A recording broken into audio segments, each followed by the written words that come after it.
All right. Hello. Good evening, family. Welcome to the O&G StrikeZone. Bryan Fulford and Kelvin Rozier here, soon to be joined by Marcus Green. Maybe.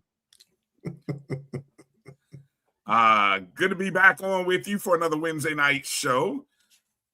We got a loaded show for you and pretty excited about tonight's show. Kelvin, how you doing tonight? Good to see you again. I'm doing well, man. I want you to keep your white beat on and put your good teeth in. You're funny. All right. Kelvin's got jokes, I see. Already starting off with jokes. Hey, just checking my notes and everything in here. All right.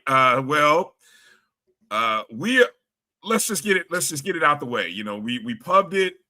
We're excited about our guest that we have on the show. We had planned on having two guests on tonight, but due to some conflicts, we only have one.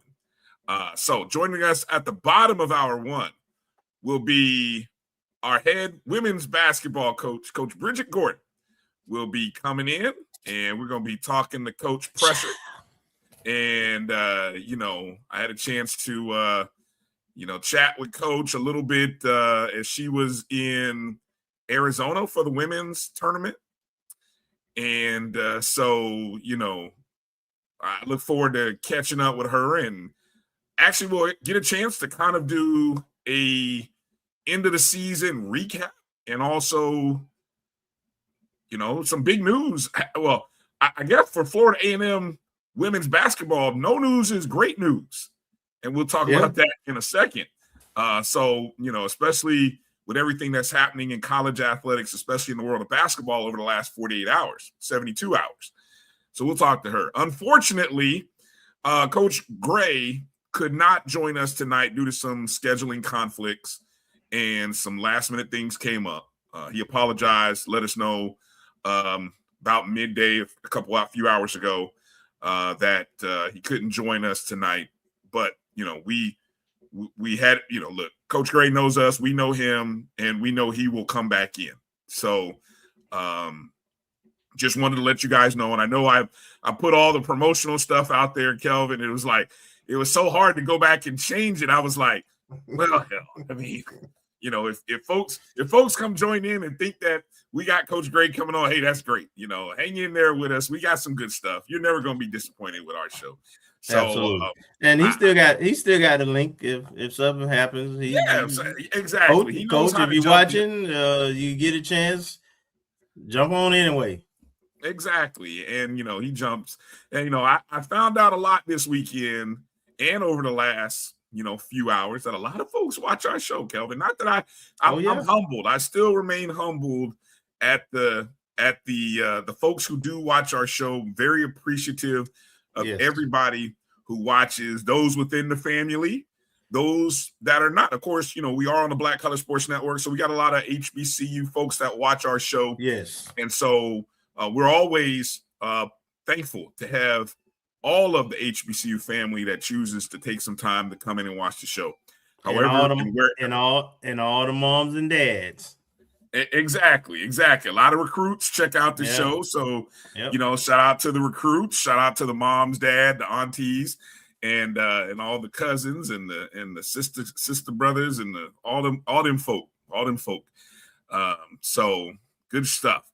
So, but we're going to catch up on a lot of things. Of course, a lot of people are buzzing about the Friday night strike, the spring football game that was on Friday. Of course, Kelvin and I were up there. So hopefully maybe you saw us walking around.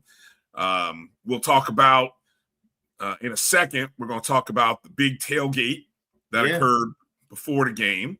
Boy, they were working hard. Demetra, Ash, and Tasha. Great job, by the way. But woo, y'all working. Don't miss it. Don't miss it. It was funny. It happened on the same weekend as Be Out Day, and it took me back to that year, the first Be Out Day, and the preparation that went into it. You know, being a friend of friends who were in student government. Sure, I agreed to volunteer, and sure, we spent I don't know what time in the morning cleaning chicken, preparing chicken, cooking chicken so that folks could eat on that Saturday. And you know, so the question is, did you know what you was doing on the grill? I learned a lot. Yeah, I learned what I learned a lot that night. Ain't nobody get sick? Nope, not that I'm aware. All right, then. Mission accomplished. Exactly. Mission accomplished. You know, we were very aware of sanitation. Didn't even want no one to get sick, but I just know we cooked so much chicken. I didn't want to eat chicken for about a whole week. I know that much. Shout out to all the folks that were a part of Be Out Day 1 back in the day, back in 90. I ain't even gonna put it out there, but if you know, you know. That Be Out Day 1 on campus was unreal. So shout out to everybody who was a part of it. And then, of course, hey, softball and baseball, taking care of business out on the diamond. We got a chance to pop in and watch a little bit of the softball. Actually, one day, you know, we were there for game 1 of the doubleheader. Sweet. You know, yes, another sweep. The men got a sweep. Rolling. And both baseball is coming up on about the Midway Series, if I'm not mistaken. This weekend is the Midway Series. Women softball are on the downside of the series, you know, of the 9 series. We've played everybody once, so now we got 4 more series left. Correct. Exactly. So we'll talk about that. Track and field out there making news. Tennis had a pair of matches. Number 2 runner in the women's, what was it? The 100. Yeah. Behind the young lady from Florida State. Yeah. I mean, look, I think that time was like 4th or 5th nationally. So crushing it. Crushing it. That reminds me, I've got to send Coach Ellenwood. You're gonna be catching a text from me. I got a coach from another HBCU that wants to do a cross country meet, and I've been slow about getting that info. So I gotta reach out to Coach G about that info. But so you'll be catching a tweet or a text from me pretty soon, Coach. But hey, look, really excited about what our athletic programs are doing. You know, of course, golf is smashing it. Yep. I mean, just we're in a good place, family. We had a good place. So let's just continue to make sure we're supporting in the right way. Kelvin, let me do some shout outs. Let me get through some shout outs here because we want to get to the shout outs and then get into the show a little as we get going here. Shout out to Bull checking in. First one in the building. Jimmy Mack, he got you. He beat you in the door, Jimmy. Mac? Yeah. Shout out to Jimmy Mack. Good to see you. Ken checking in. Alex Ken. Look at Zeke Love checking in early. Zeke. What a fan. Look, all y'all beat Kelvin. That's amazing, man. That's amazing. Look at Ashton getting in early. Shout out to Makiba West. Good to saw her at the tailgate, Fan Exchange tailgate. Thank you for being a JBN subscriber. Edwin Moore checking in from the DFW. Thank you for checking in. What's going on, Ed? Hey, hello. Checking in. Good to see you. Dr. Wilson checking in. Amen. There's Meredith. What's up, Meredith? She was at the Orange and Green game too. Yeah, good to see you, Meredith. DQ Will. What's up, Will? Thank you for being a JBN subscriber. Meredith as well. Mr. Campbell in the building. What's up, Campbell? Good interview that he and Rocky did with Coach Smith from Prairie View A&M last night on the HBCU Coaches Corner. If you didn't catch it, make sure to go check it out on the podcast. Of course, they're running on Scotty's channel, the Off Script channel, but you can also catch it, I think, on Rocky's channel as well. Marcus, Making our good friend, our brother in Middle Georgia. Shout out to you. Thank you for being a JBN subscriber. Watch JD TV checking in. Good to see you, Rattling. Area, good to see you, Area. Hey, Area. Thank you for checking in. Always appreciate you. Marvin Allen, good evening, Marvin. B. Starks in the house. Thanks for checking in.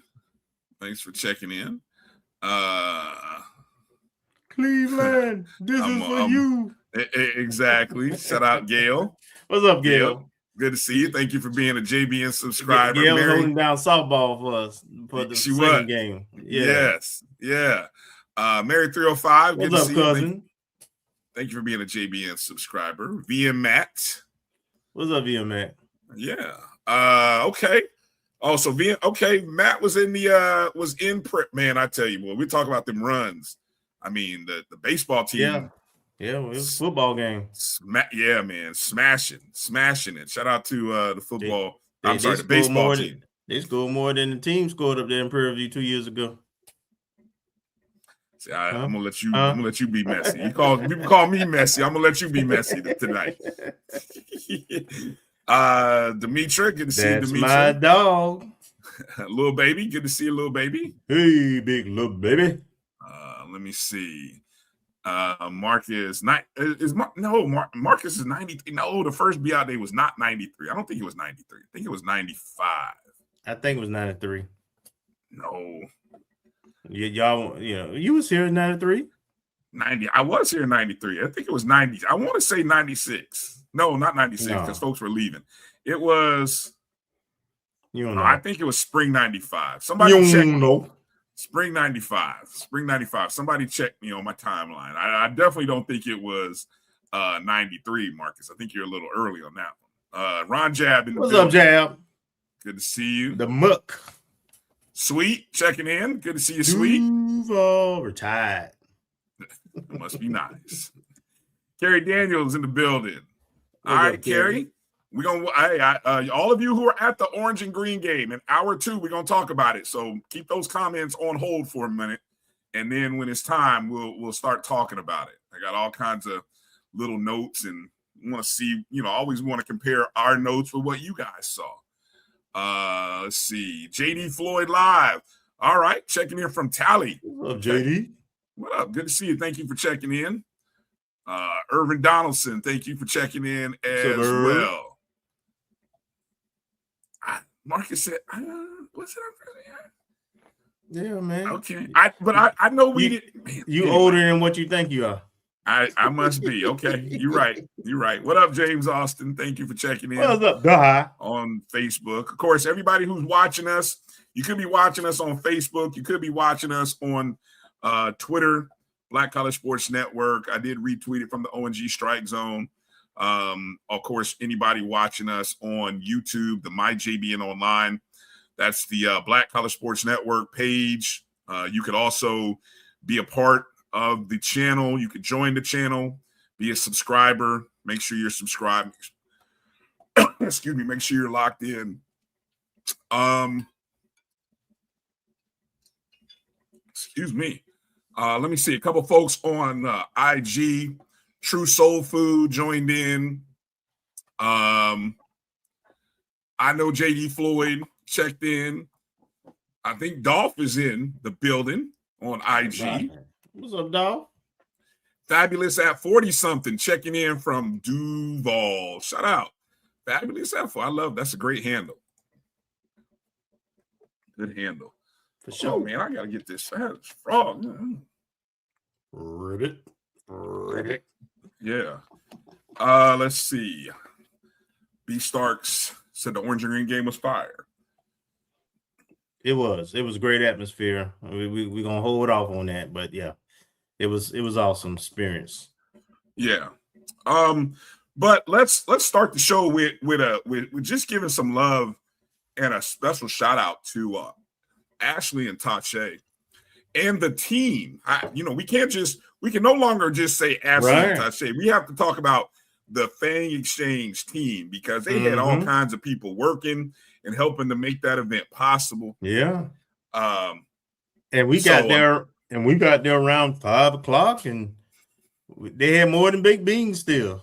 They still did. They still did have a few more than baked beans and hot dogs. Definitely still had a little more left.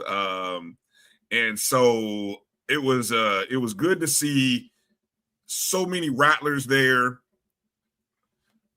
Saw a lot of college students there as well. Some live music, everything, and I think they did shut out. Tache said they wanted to be out by 5:30, so I do think they accomplished that goal. But shout out to Lourdes Hemingway. You saw Lourdes there, yeah. Yeah, she was working that Celsius promotion, and we got to get her and sister back on the show in the next week or two because Lourdes will be graduating in May. Wow. And managed to be graduating this summer from grad school at Florida State. So they're doing big things. Time flies. Well, shout out to those young ladies continuing to live in the legacy and do great things and keeping Dad proud as I know he watches over them every day, every minute. So shout out to them. And but I just love the atmosphere that was on hand. And I know how hard it is to prepare events. So I think it was real encouraging to see Fang Exchange members there. And more importantly, I cannot express to you guys enough how the mechanisms and the ability that Fang Exchange has created in which you can join. There are several different levels at which you can join on a monthly. And that's what it's going to take. Yeah, that's what it's going to take. So again, if you're not familiar, let me put the I'll let you go ahead. Anything you want to add on to that as I find the link that has the address on it.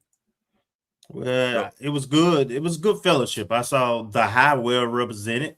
Shout out to Scott Simmons and Davis Butler and some of those 87 baby Rattlers. Woo-wee. And also all the podcasters, Troy and his crew. And thank you for shouting that out because I didn't want to leave, Jay Peeps, Troy. Yeah.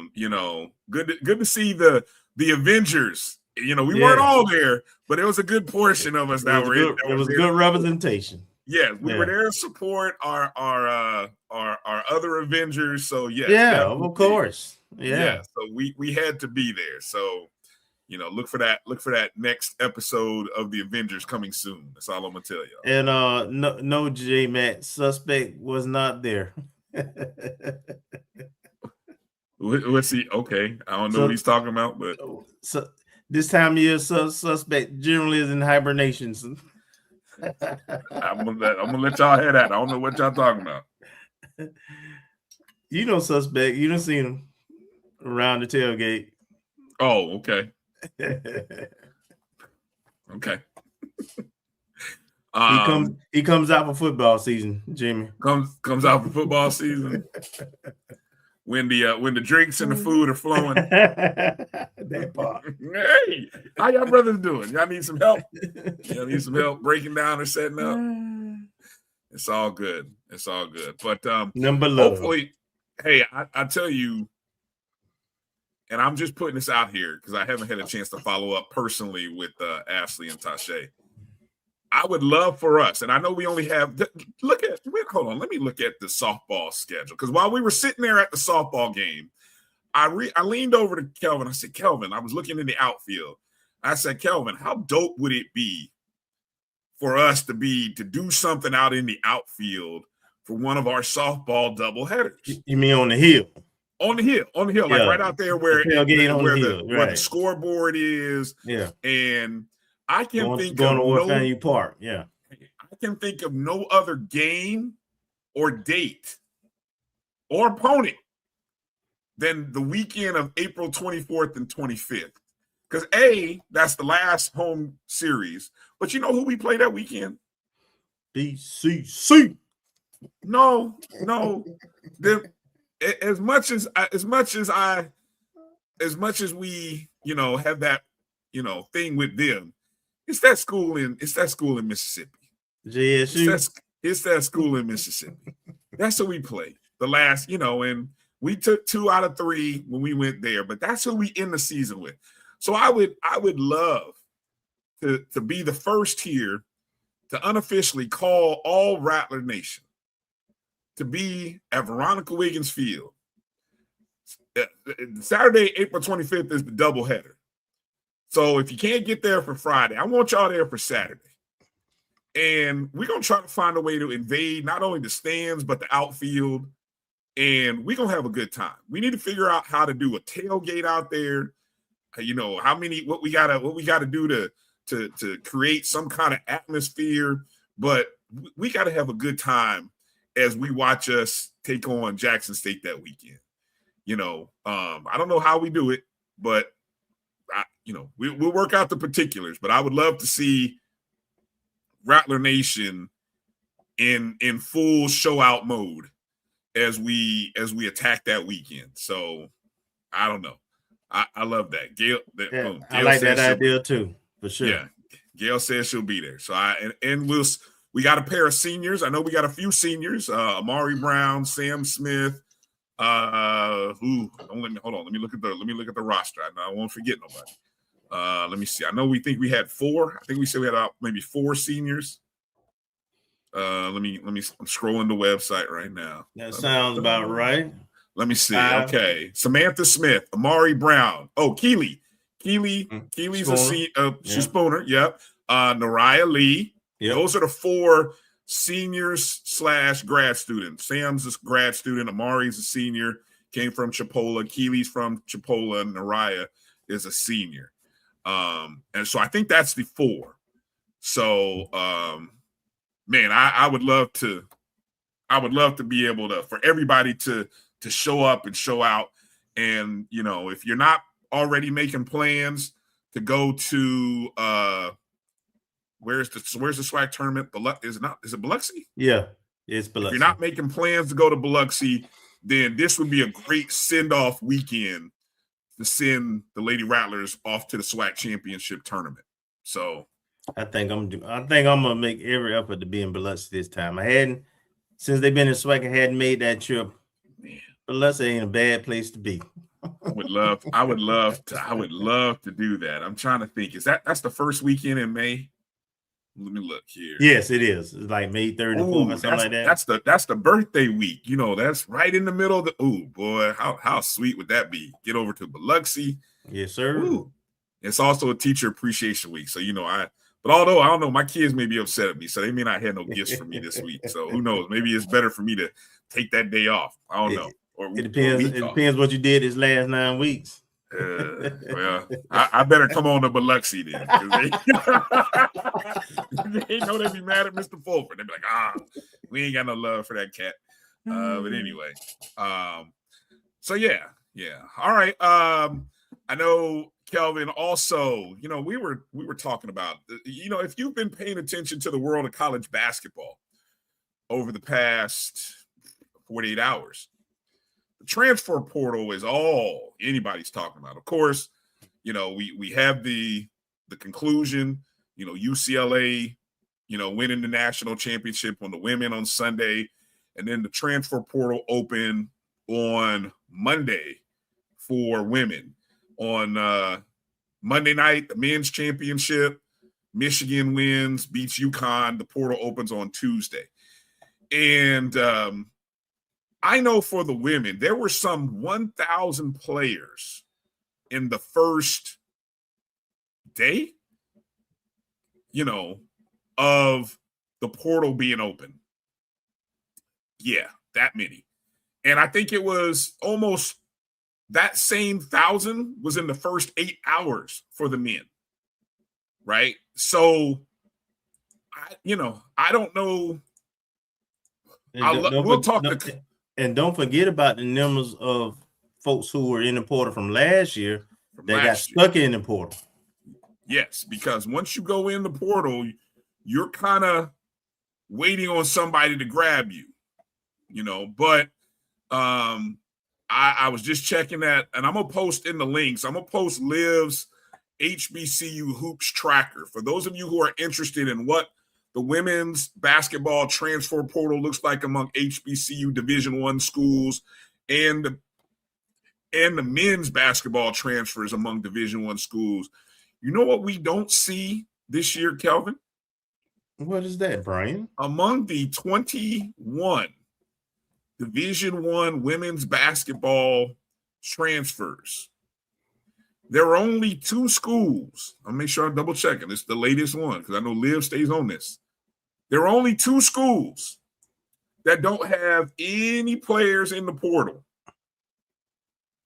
And they're both SWAC schools. Yeah. Both SWAC schools. One of them won the championship. The other one just happens to be Florida A&M University. And so that is awesome. That is awesome. So as we get ready to take the break, we'll get a chance to talk to Coach Pressure and find out, hey, what, I don't mean to make that's significant. I think in this day and age, who knows, what it really means long-term, but it's something worth mentioning in the big spectrum of movement that's happening in college basketball.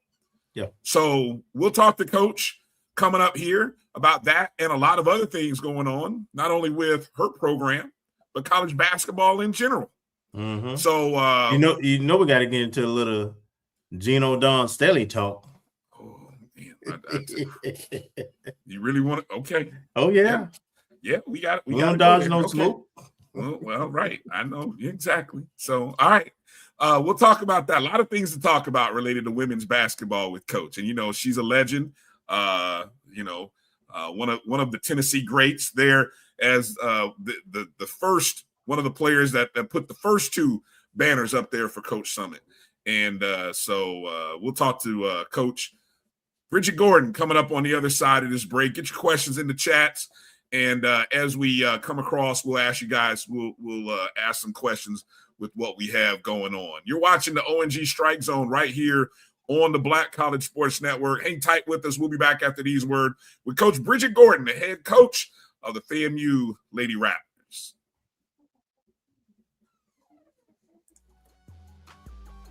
This is the Dean of the College of HBCU Sports, Kenyatta Cavill of Dr. Cavill's Inside the HBCU Sports Lab with Mike Washington and Charles Bishop. Come mix it up in the lab where the course lecture is in session every Tuesday from 6 o'clock p.m. Central Standard Time on Facebook Live, YouTube Spreaker, or the BCSN app. As we discuss all things about the HBCU sports culture, including exploring the week that was in the sporting HBCU diaspora, as well as the upcoming week of HBCU sports. With me, the Dean, the College of HBCU Sports, on Dr. Cavill's Inside the HBCU Sports Lab with Mike Washington and Charles Bishop. Course lecture dismissed. It's never too early to plant the seed, to share the tradition, and instill a sense of pride in your HBCU with your little ones. HBCU Pride and Joy Children's Boutique helps you share your school spirit with a wide selection of adorable kids' apparel and accessories officially licensed from your favorite HBCU. Visit hbcupridejoy.com and follow us on all social media at HBCU Pride Joy on Facebook and Twitter. When it comes to professional learning, teachers deserve better. From the leader in online learning, Stride brings you the Stride Professional Development Center, an on-demand library of mobile-friendly courses that gives teachers choice and flexibility, allowing them to learn anytime and anywhere. Our dynamic courses provide bite-sized learning and help educators advance their knowledge while also gaining professional development hours. It's time you take charge of your learning. Visit us today to get started. For over 30 years, HBCU Image has been more than just an apparel store. We've been a movement, a statement, a legacy. We celebrate the pride, the purpose, and the culture that make historically black colleges and universities legendary. HBCU Image, a Kenny T's company.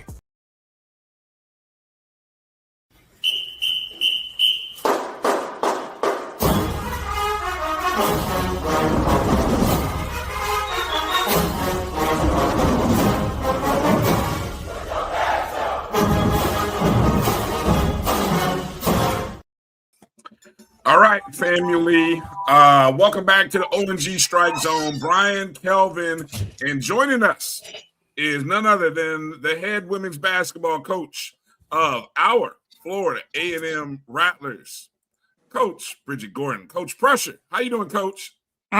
Beautiful. You said you talking about that portal, boy. I'm patting my foot over here because I ain't really got to dive in the portal, as you spoke to earlier, with me having a roster of 13 at the end of the season and only losing 3 to graduation, and with 10 young ladies coming back, I kind of want to say, pat myself on the back a little bit. This was the first year that I was able to go recruit. I brought all those young ladies in, so I guess the pieces did fit to the puzzle. Hey, amen to that. I guess there is something to being somewhere where you want to be and then getting it to fit. I mean, because like I said, it's been a work over the last couple seasons where you had to completely rebuild. I mean, in large numbers. I mean, that it's got to feel rewarding from that, hey, we kind of got the right people that we want. Now we just continue to work on the other things. It's a great building block. Am I kind of right on that assessment? Yes, it was mine. We talked about it early on from when I came in here in 2023 that I had to build a culture. I had to build my sisterhood, and it had to be a standard. So right now, everybody understand what that standard. We saw a little bit, which we so excited about, right? The last 2 weeks, beating Bethune-Cookman, the rival, and within a week, beating them twice, winning our first game in the SWAC tournament, and taking the number 1 team down to the wire. Yeah. So what that means is that you have 10 young ladies that experience that and understand what it takes. And when I tell you that they're hungry, I'm just excited to be their coach at this time with what they showed you at the end of the season. It wasn't there at the beginning. As you said, it was a completely overhaul of the whole roster. And with that said, you never heard me complain one time about injury or what we sustained. And there was moments in the season, Lil Mamba, you already see that engine that was he was the head of the caboose. Yes. He was the head of the snake. But she went through her moments where she was out with concussions. It was up and down. We got off to 2-1, and then we had knee injury. We had concussions from this one, that one, numerous people. But what we did, we stayed the course and they trust the process. And what you saw was a healthy team at the end, still minus shooters. All 3 of our shooters were still out, right. And people forget that. And one happened to be that freshman that was having a phenomenal game at Howard, right. Even though it wasn't showing up on the scoreboard for us, but it showed you what that freshman can do, because when I say she's a dog, she's a dog. So I'm excited just with those pieces coming back. And there's some other pieces that I'm going to be quiet about. We do have another Bridgette. We lost one, but we got another one coming back that's 6'3". So I'm really happy sitting here at this moment in time with that portal. That is a place you do not want to be in right now. Here's the one thing that I'm curious about as I look at the portal, and maybe if you could take us in behind the curtain a little bit. What are those conversations like? And obviously you've gone through this the last 2 seasons. What are those conversations like from the student athlete perspective, from the coaching perspective? Because there are a lot of students who were in, and I sort of feel like sometimes, there's a lot of people that maybe haven't produced per se, but there's almost feel like they're leaving free education, free this, that, and the other that you have at the place that you're at to maybe look for something else. So take us behind the scenes from your perspective, what those conversations are like as you hear from the players and then from your end, what's that like? Well, my end, like you said, the last 2 years I've been in the portal looking for young ladies. The last 2 years is never like the first year, especially with the NIL, the rev share, where you have sometime student athletes chasing money, thinking that the grass is green on the other side till they get there. I like to say my conversation with a lot of the student athletes is, at the end of the day, if you done been to 2 different places in 3 years, 3 different places in 3 years, what solidifies you at what university are you graduating from? In a prestigious university like FAMU, we're not going to take a lot of credits that you are bringing in that you got from different colleges. So you're really losing out. And what you said, it is about an education, because I like to point out from the W to the NBA. The NBA has been around longer than the W, over 80 years, and there only been 6,000 plus athletes in the league. So I think that we're doing a disjustice of selling our young people short to chase money. Because what I like to tell them, my conversation is, you're going to see it now or later. And what I mean is that prestigious degree from Florida A&M is going to get you that 6-figure salary later versus you chasing the dollars now. And not to say, hey, we're going to have rev share and all that coming now too, big and better as the game, as the platform has, right, risen to another occasion. But my conversations have been with the young ladies is, number one is education, right? Because after all, look at me. What did I fall back on when my pro career ended was my education. So that is always going to be number one. I don't know if y'all had a chance to watch Breaking Glass with Pat Head Summit. I'm a part of the 161. All her young ladies graduated. Right now, I have 11. And under the 3 years that I've been here, they have graduated. So there it is, something that sticks with me in my heart. And that's the conversation that I'm having, is that you want to graduate. And if there's a chance that you need to play or want to play at another level, I'm just learning about there's another league, Upshot, that's here for young ladies to be pro players making $800 to $1,000 a week. So the platform is there, but education is still the number one driven point behind everything that they're doing. And my other thing that I'm talking to them about is that you understand you are now an employee. You know, you work for someone when you ask for money. Yeah. Like I told them, I'm going to the doctor, right? And if I'm 15 minutes late, I pay a fine for being late. If I cancel outside those 24 hours, I have to pay a fine. So now you're asking young people to actually be employed and have to follow rules, or you get fired, as Deion Sanders alluded to. There's a rules, you know, that comes into place when you consider to be paid athletes. But even at our level, it has swindled down to HBCUs. I basically almost like Dawn, you know, she's at a platform that I'm not on, that she really can pick and choose about playing time, how people react to their parents. If they talking about a significant amount of money, she just hang up the phone. But I'm telling you, if somebody's averaging 1 point and they're talking about, I need 20,000, the phone went click. And I'm just being honest, because how can we talk dollars? Because that's not making sense to me. If you averaging 1 point, you can get an offensive rebound that's averaging at least 2 for a minute, that if you getting into the game. So you're talking to a person that knows the game, that understands the game, and know that we're on a platform that we've never been on before. And it's a shame that so many young people, especially women, that you talked about, you're talking 1,000 ladies that went in the portal within the first 8 hours. And what is it, 355, 56? Well, West Florida now is going Division I, so that number keep going up. 300 and something Division I schools, 52, but you're talking about 1,000 athletes? The numbers don't add up. So, you know, we have to educate our young people. And that's the reason why I chose to come to HBCU, because I was at the Power 5, right? I was at the SECs. I was at the ACC. I've been at the levels, whether I played, coach, or been involved. And it's not pretty. It's very scary. You know, I ain't even going to talk about my alma mater. There's nobody left but a coach. Yeah. You know, and they were making good money, $400,000, $500,000. But so it's all about picking and choosing the right school, the right coach, the right FAMU, right? Because family matters. Because at the end of the day, you're gonna get tired or you're gonna have problems. Like I was telling my young ladies today after they was in weights, we all face something in life. Right. Absolutely. But when you go to your job, you cannot take that problem with you. Your boss still expect you to perform no matter what's going on.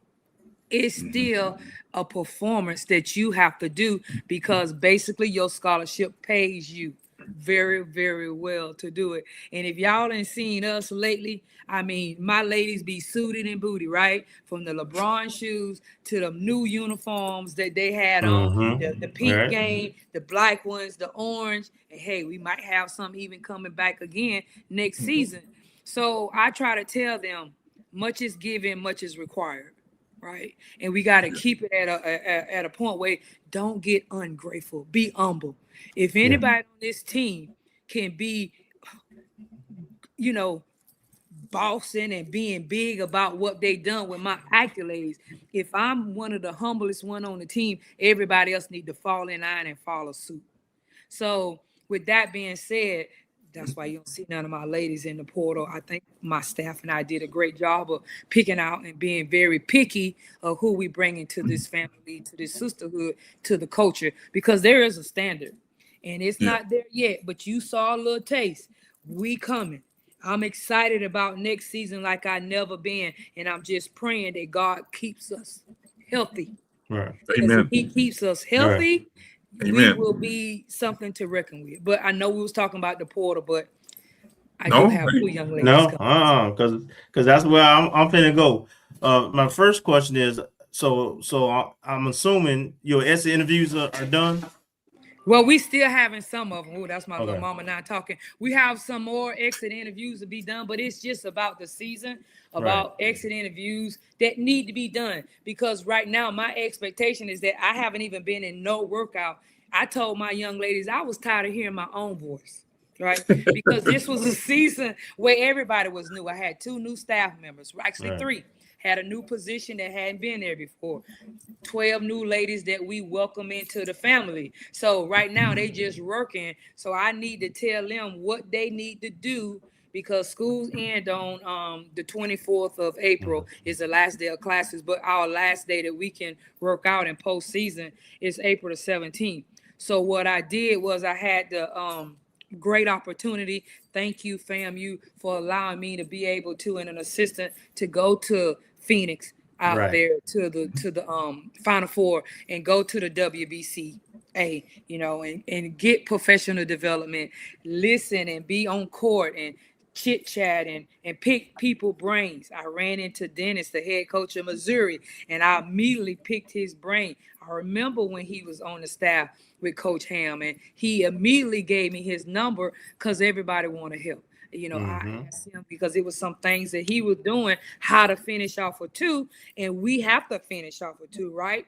Because that was something I told my ladies. When you look at it, it wasn't a lot of stuff that was hard because me and Heisman, which I call Charlie, we talked about it. He said, Coach, you were just layups away. I said, I know. The season when I was making my ladies run for missed layups, they were crying. Oh, Coach, you so mean. No. 9 months later, we still talking about a layup. So to that point, Coach.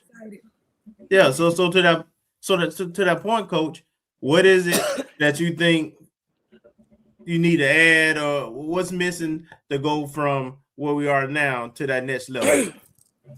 A person that could just go score and get her bucket on her own. We put a lot of pressure on little mama to carry us under 5-foot point guard. I think Shania, which we call her Deuce, number 22, Shania McCartry, she got kind of worn down late in the SWAC because she played a lot of minutes for us in non-conference because we would continue to not be healthy. And she was one of the shining stars in the moment. So kind of late, she got kind of worn out, injuries with her knee, but then she caught back fire. And you, especially in the A&M game, you saw who she was. We losing Bridgette Robinson in the middle. We lost Zenaria early on. So getting an impact player, because if you did, now I'm not going to count that out. You know, Zayna, when you watch Zayna when we played at Alabama A&M, when Alabama A&M came to us, and then when she played at the SWAC tournament against Alabama A&M, she was a different person. Yeah.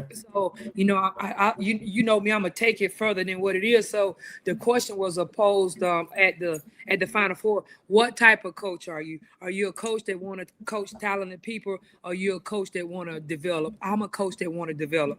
I've always cheered for the underdog, unless that was my team that they were going up against, because I prey on my ability to teach and develop the basic fundamentals of the game.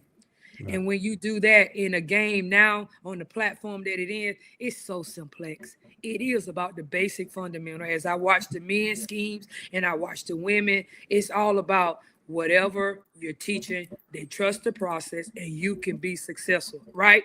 I was rooting for South Carolina. Donna's a great friend of mine, but UCLA was just a different beast. You had young ladies that been in the program for 3 years. That's that right. trusted Seniors. the process, and you could see they were player driven.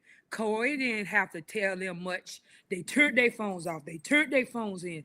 They were player driven. They trust the process. They understood the assignment and they delivered.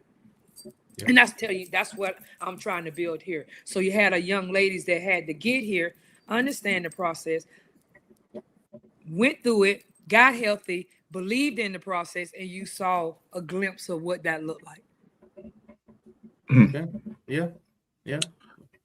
Because I'm not overall happy about where we at, right? I told you I've lost more than I've ever lost in my whole career.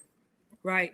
And what you do is you sit here, you see a God-fearing woman that believes in God. And I have to trust the process. I have to walk in my house every night after those games too and say, Coach, trust the process. Continue to deliver, hammer on the things that you know, those basic fundamentals, and it too shall pass. Okay. All right. Coach, who were you mentioned we lost 3 that are leaving. Who were I want to make sure we shout out and recognize those 3 that finished their season and their playing career at FAMU. As first, we'll definitely say that's Aina Subarats, right? Yep. That been with me for 3 years. That had been here. Like I said, she was missing our shooter, so she's graduating. She actually walked across the stage on May the 2nd, and I'll be there to witness that. Also, we had Camille Jackson. These my 1-year young ladies that invested in me, that they believed in me enough that they came and committed before they even had a visit to campus. Briasia didn't even visit, but you had Camille Jackson, who's done for the year, that end up only playing the last 2-3 games of non-conference and then the SWAC. And then you have Briasia, number 11 inside.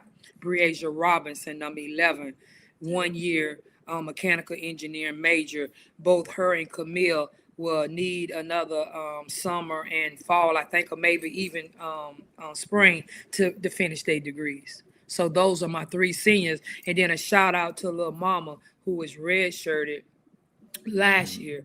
She will graduate also on May the 2nd, and she has been accepted into her pharmacy D school. Okay. So claps and shout out yes. to La Mama, and she is coming back as a red-shirted senior. But those are our seniors that we have on the team. Nice. Well, I know me and Kelvin, we've talked many times. I enjoyed the heck out of Briasia Robinson. I mean, I swear I felt like one of the I'll say this with my chest out, one of the best post players in the SWAC, in terms of watching her move, watching her pass, watching her defend. I thought she was a real difference maker. And Camille was just different. Unlike it, I felt like was unlike any other player that I've seen in the 3 years that you've been the head coach. I think she was just different than any other player And we know, and you can see there was a difference from the minute she hit the floor in late December. So I wish both of them and Ina, I mean, just seeing her development and come along, I mean, has been awesome as well. So definitely wish all three of those ladies much success and yes, into their future, and glad to see that they'll be part of the family going forward. Yeah. Okay, so I don't know, when can we officially start talking about the new ladies? I mean, I don't want to get you into. I know there are restrictions on what we can and can't say, and I know Marcus got all this track, so Marcus isn't here with us right now, so we know who they are. But when can you start to talk about them? What's the deadline or what's the date on those? Well, two young ladies I signed early in the signing period, and those are freshmen. Because like I told you guys earlier, the freshmen are the ones that's going to be the building blocks, right? The centerpiece of the platform that we're building. So I brought in two young ladies in the early signing period, a 5'9" guard, state champion, Kristen Johnson, right? And she's a shooter. You saw she can put the ball in the hole, and she filled it up. And she can fill it up. So that's another shooter, another winner. Where's she from? Where's she from? Right, Metro area. Yes. Okay. Yeah. Okay. Yep. There you go. Yep. State champion. Then we signed a 6'3" young lady, Lily Ajok Dean, D-E-N-G, 6'3", long, lanky, something that never been here at FAMU before. And just, I'm excited. Heard a lot of good things about her. A lot of good things about her from people you can in look Central at Florida. Yes. Up on, I think she's a 210th overall in that class in the nation. She's in so many blocks. She's already a better defender than she is offensively. Coming from high school, she just has a nick for blocking and going to get a rebound, know how to rebound out of area. So I'm happy about that. And I cannot wait. So you have to have me back on soon when I've already have 2 verbal commits, and I'm so excited about them because it's different from the past 2 years, right? When I tell you that was my phone ring, when I'm telling you that I have people knocking on the door that want to come in, and I have to say that's kudos to the young ladies that are here because they have social media. What you have is those young ladies that's in the portal, that's following them and seeing the excitement about them and what all they have to say about FAMU as a university, FAMU as an athletic department, and then FAMU as the women's basketball program and what that looks like. They are super excited. So when the words are coming out their mouth, right, and they're the one talking about it, then you got people that want to come. And the other thing that I found myself is that I have coaches that are getting rid of great players and great people, and they want to make sure that they're delivered to the right person.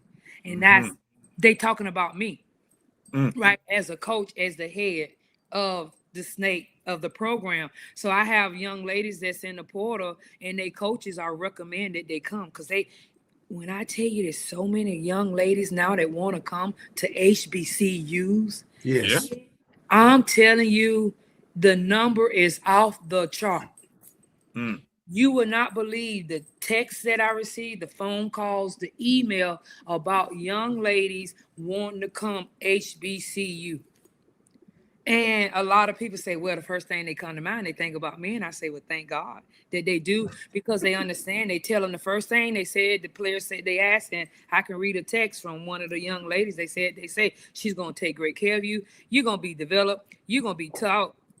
You're going to be pushed, and you're going to be loved. That last part. Hey, breaking glass. It was Summit, right? We talked about it. Oh, we didn't like her. But at the end of the day, we know that she was going to cook for us. She was going to provide for us. And she was going to make sure that we are taken care of. And if my ladies didn't call me after that and say, Coach, I see where you get it from. Hey, Coach, I mean, what are you talking about, Coach? I text you after watching it. I know you did. What? I mean, I'm sitting there with a box. Look, I ain't going to tell y'all. But anyway, that's me and Coach. But I text Coach after watching that. I was like, this is powerful. So I just a little sidebar. If y'all haven't seen that docu on ESPN, you gotta watch it. You gotta watch it. I'm just recommending that. So yeah. But then that all goes back to why I care so much, right? Because I was a part of that blood, sweat, and tears because, I don't want to get teared out, but when you talk about Pat, the legend, the great, right? Part of that 161, we were doing everything, and I've talked to you guys about that before. We did everything for this game. So the platform that my young ladies are on, and thank God, we had the connections and the setup that we had at Al Lawson because we were able to tap right into SWAC TV. And when I tell you, when my family couldn't make it, they had a party at my mom's house. They were able to watch every game, and it made a difference. It does. And then I had family members that knew about their sister or their auntie, but then now that they're able to watch the game, they started understanding and kind of put themselves in my shoes and understand what I went through and what I'm going through as a coach. And that's a beautiful thing that now you have people understanding, because so many people want to say student athletes are spoiled. No, they're not. They're not the normal student. My student athletes days start at 6 o'clock in the morning and they end at maybe 9 or 10 o'clock at night. Right. Wow. Every day. Wow. They punch the clock. So do not tell me they normal. They're not. And they deserve everything that they are getting and more. Right? Because like we said, if the doors open and we start practice at 6, that means they got to be there at 5:30 to be on the floor at 5:45. Because they know that they need to be 15 minutes early to practice that. And what I'm doing is this life skill. It's still the same message when I came in those years ago in 2023. It's the same message. It's a life skill, and I'm teaching you because the world is tough. And we talk about it all the time. So that's why you got to be grateful. My young ladies going out in the community, that probably was little mama telling me about the community service, and we will be more visible in the community because Coach Charlie, I call him Heisman and I talked about our programs have to get out and get the community. Because we are putting a product out there in Al Lawson for everybody to get excited about. So we need people to come to the gym and see that product. And as y'all was alluding to, I'm listening to, I want to be out there in the Jackson field too. Bring me on, because I'm going to be up there booing them too, rooting the softball team on. What up, Jack? What up? Come on, bring it. But it's all about peers want to perform in front of their peers. Yes. So we got to get out and in the community. We just had that edge. When I look at it, think about it. We had a winning percentage at Al Lawson. That all the games we would have been good. It's just that, on the road, it was tough to go on the road, and we understand that now, but it's nothing like a home crowd. We need to keep Al Lawson cooking and really make it the snake pit and make it a difference. So Charlie and I are going to do what we need to do to get out in the community. Even the community is our campus too, and have most students out there in the stands. Well said. Well said. Put that into the show. Coach, I am fascinated to ask you this question.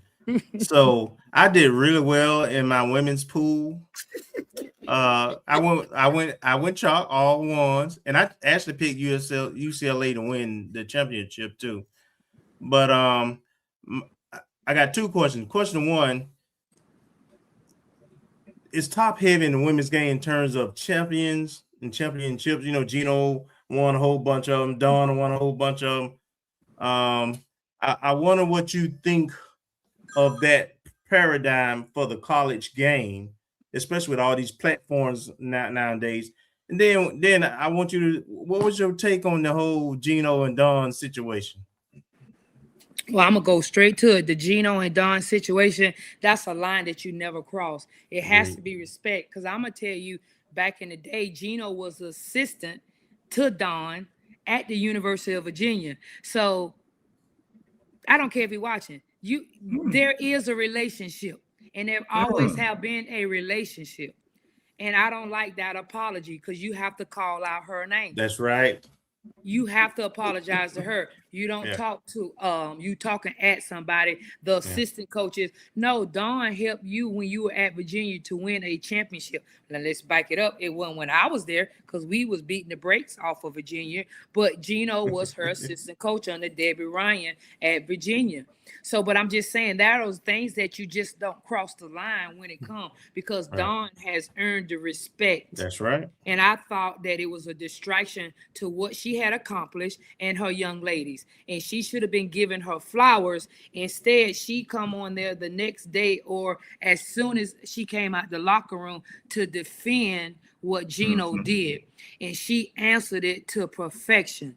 Yeah. If you want to ask me about what Gino did, you need to ask Gino about what Gino did, because I need to worry about my game and celebrate for the little bit of time that I had to do, because she should have been proud because they did exactly what they needed to do, because she knew the tall task, and I knew it too. UCLA was tough, and I said the same thing. Who's going to beat UCLA? Everybody was talking about Texas and Gino. I said, no.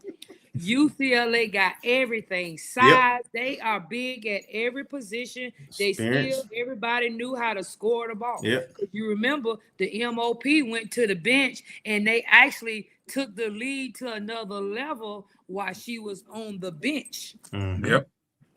So, like I said, and it goes back to why Pat stopped her series with Gino. And I ain't gonna take it no further than that. And she talked about it way back then, why she stopped the series with Connecticut. Because ain't nothing about a Lady Vol. We ain't never scared. And I learned that from her. We ain't scared to do nothing and to go up against anything, because that's why I told you. Summit was willing to play at our time. It was the Texas, which they was talking about when Texas was there. They went undefeated. I remember like it was yesterday. In 1986, to win that first championship, they were undefeated with a freshman named Clarissa Davis, and they hadn't been back there yet. So it was the Texas at the time, Louisiana Techs. Teresa Weatherspoon, Erica Westbrook, Kim Mulkey, them days. And then it was the Old Dominion, Nancy, and all them playing at the time. And Pat was never scared.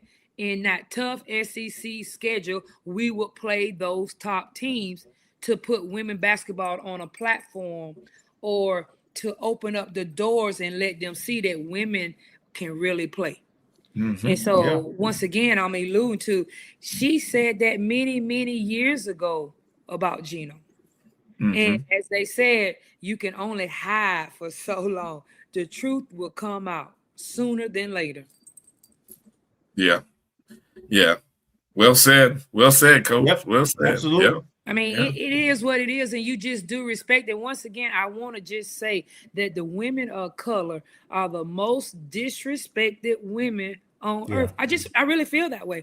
Pat, I'm gonna tell you, Pat, as a white woman, taught me so much how to be a strong woman of color in this world. That's why she never let me settle. Everything that I accomplished, she looked at me like, that's exactly what you're supposed to do because you wanted to do it. And I told you I could drive you to it. As Mickey said, please watch this documentary of Breaking Glass. That Pat was a visionary. She saw things way before they was happening. We watching our 100, screen TV. She saw that when I was at the University TV when I thought a 32-inch was the biggest inch. No, she been saw where I could go up under her guidance if I would allow her to push me and receive it and trust it. So I am a product of breaking glass and trusting the process. And what she did for me on the basketball court made me who I am today, the woman that I am today. And don't forget, Pat Summit was a believer. Her faith was so strong. And that's why she is the way she is. But yeah, going back to the Dawn and just the whole women game, we on a platform that we never been. Just think about it. That's the right. W 1.4 mil. I remember when we came back. One of the average for women was $17,000. Now that was in 1997, and here it is 2026, and it's 1.4 million. And we got some more expansion team. You got LeBron and Shaq getting another expansion team coming in Vegas. So hey, we here. And I love the parity of the game. That's why Pat, once again, I got to talk about my mama. She would allow the opponents to come in to practice because she was about growing the game. Yeah. And she was all for it. She didn't care. You know what she used to tell them, y'all? She goes, they ain't got no Bridgette Gordon. They can know all the X's and O's. But players make plays. Yes. Right? And yes. DTB said, it's P.O.P. time, baby. Players make plays at the end of the game. But what you saw that this year, right? Players made the plays. Yes. Coaches call the schemes, but we can adjust, and you got to read the defense, but then players make plays. That's right. UCLA made the plays. Yes. Right? In spades. And from the three, from the mid, in the post, right? Passing the ball, knowing who to hit, on the glass, on the board, playing defense. They did it all without even pressing. They didn't have to press. But they had the whole piece because, once again, they trusted the process. But I know I went all out. No, those are the questions in. Yeah. So, Coach, my other question around scheduling. You mentioned, I know that Marky and other coaches, they play HBCUs and they intentionally schedule those kind of games. Are you interested in playing one of those games? I am interested in playing one of those games, right? And that's something that we're talking about now. Do we need to play a lot of guaranteed games in the non-conference? No, because at the end of the day, you know, my Rattlers, they tough, they hard. Well, coaches, we played a lot of money, guaranteed games to bring in money to the athletic department. So those days are over. But yes, I would love to have one of that, and I'm trying to make sure that we have one of those, if possible, games on the schedule. We want them to come to Al Lawson. Now I'm trying to get something to happen. I'm still in the mix of that schedule for next year. But yes, I'm trying to make that happen. With that being said, but you know, we still gonna have the Florida States and the Gators on the schedule. You gotta have them. That's supposed to be the best in the state of Florida. We want to play the best. So those, you know, 2 or 3, not 7, 8, 9 out of the 11. Amen. That's something else. If y'all didn't know, to the basketball world, the NCAA has added 3 more non-conference games. So instead of 11 this year, we have 14. So that would so we have 18 SWAC games, and now we're going to have 14 non-conference. Last year we had 11. So we got 3. They didn't the dates are still the same. We'll play from the 11th, November the 3rd is opening day. November the 2nd, I'm sorry, we trying to play on the 3rd, but opening day is November the 2nd. And of course, we have a SWAC schedule. We have 2. I might be saying too much, but I'm saying it ain't out yet.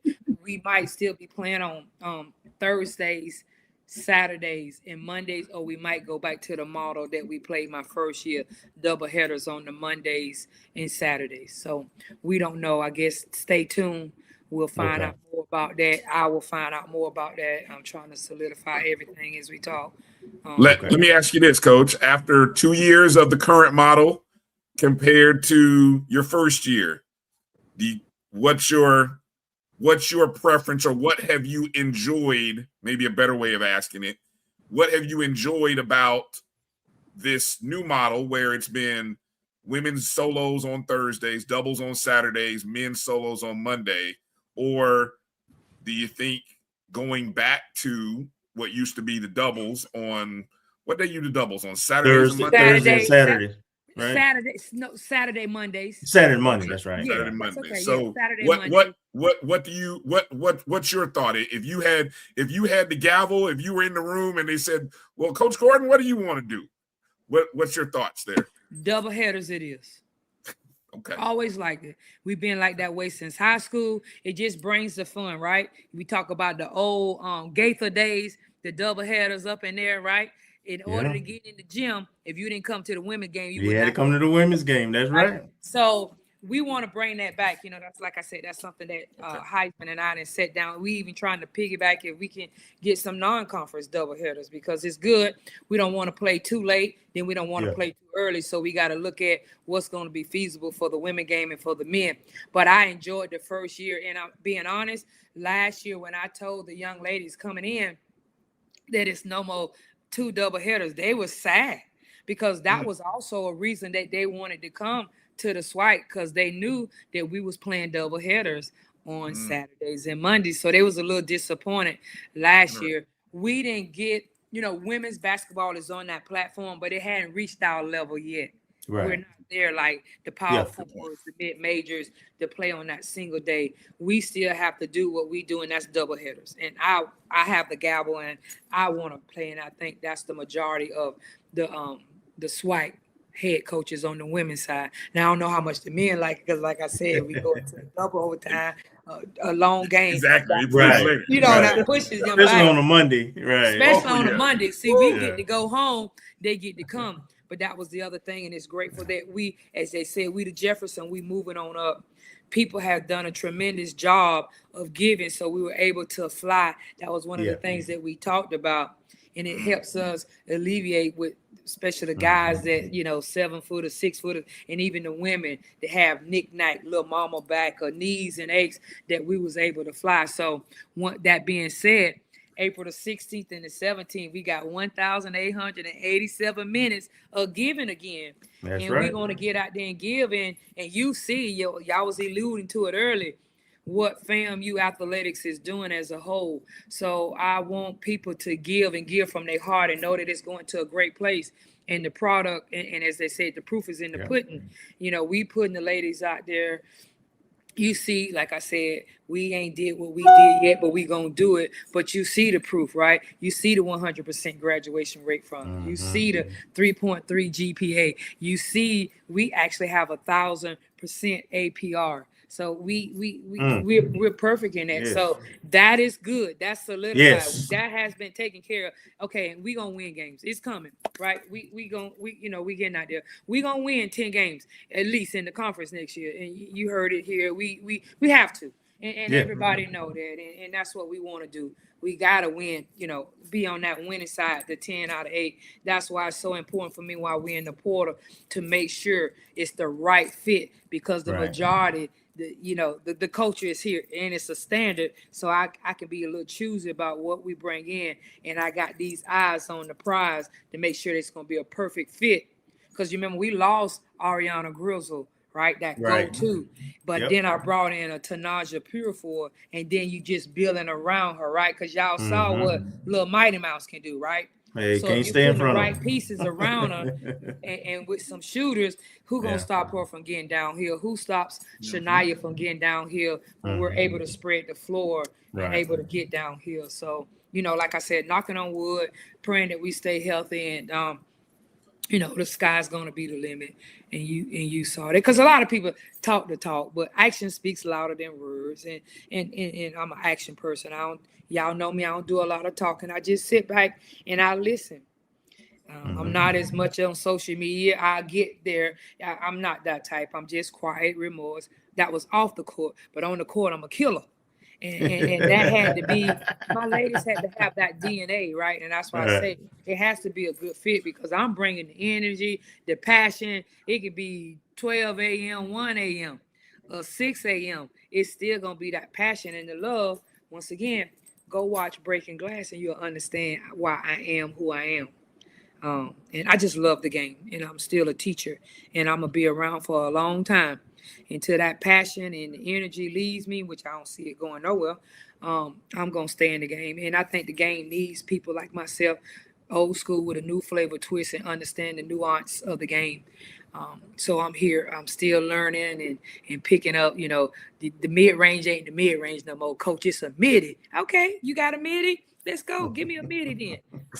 It's changing. It's Euro, it's side swipes, it's mush. We want to come off the ball screen so fast. Now it's slow. You trying to probe to see how to get in the lane, take your time and pull up, dish. So it's all a new one. We ain't do all that coming back in there. We getting down here, getting to the basket. I told somebody, I had them laughing. I'm like, man, the way they officiate, I'm falling out in pregame. Amen to that, coach. I'm posting up all hard doing my drill. I told them I didn't fouled out and won most of the way they call the game. But Bryan would tell you, I used to say that watching y'all all the time. It used to frustrate me, coach. Because I'm like, man, they won't let the bigs be bigs. No, and that's what you were saying. That was so frustrating to Briasia. She could have really did much more. And you never hear me complaining, but they did not allow her to play. When I looked at those games in the tournament, they were allowing them, right? You heard Gino talking about this, and especially the SEC. Oh, they tough, they rugged, using names that they shouldn't, right? The SEC was tough, but that's the game. They were playing, they were allowing posts to be physical in the play. Hey, that's all we said. We wanted them to play. Let it be physical. And I told them that, come on, it's D1.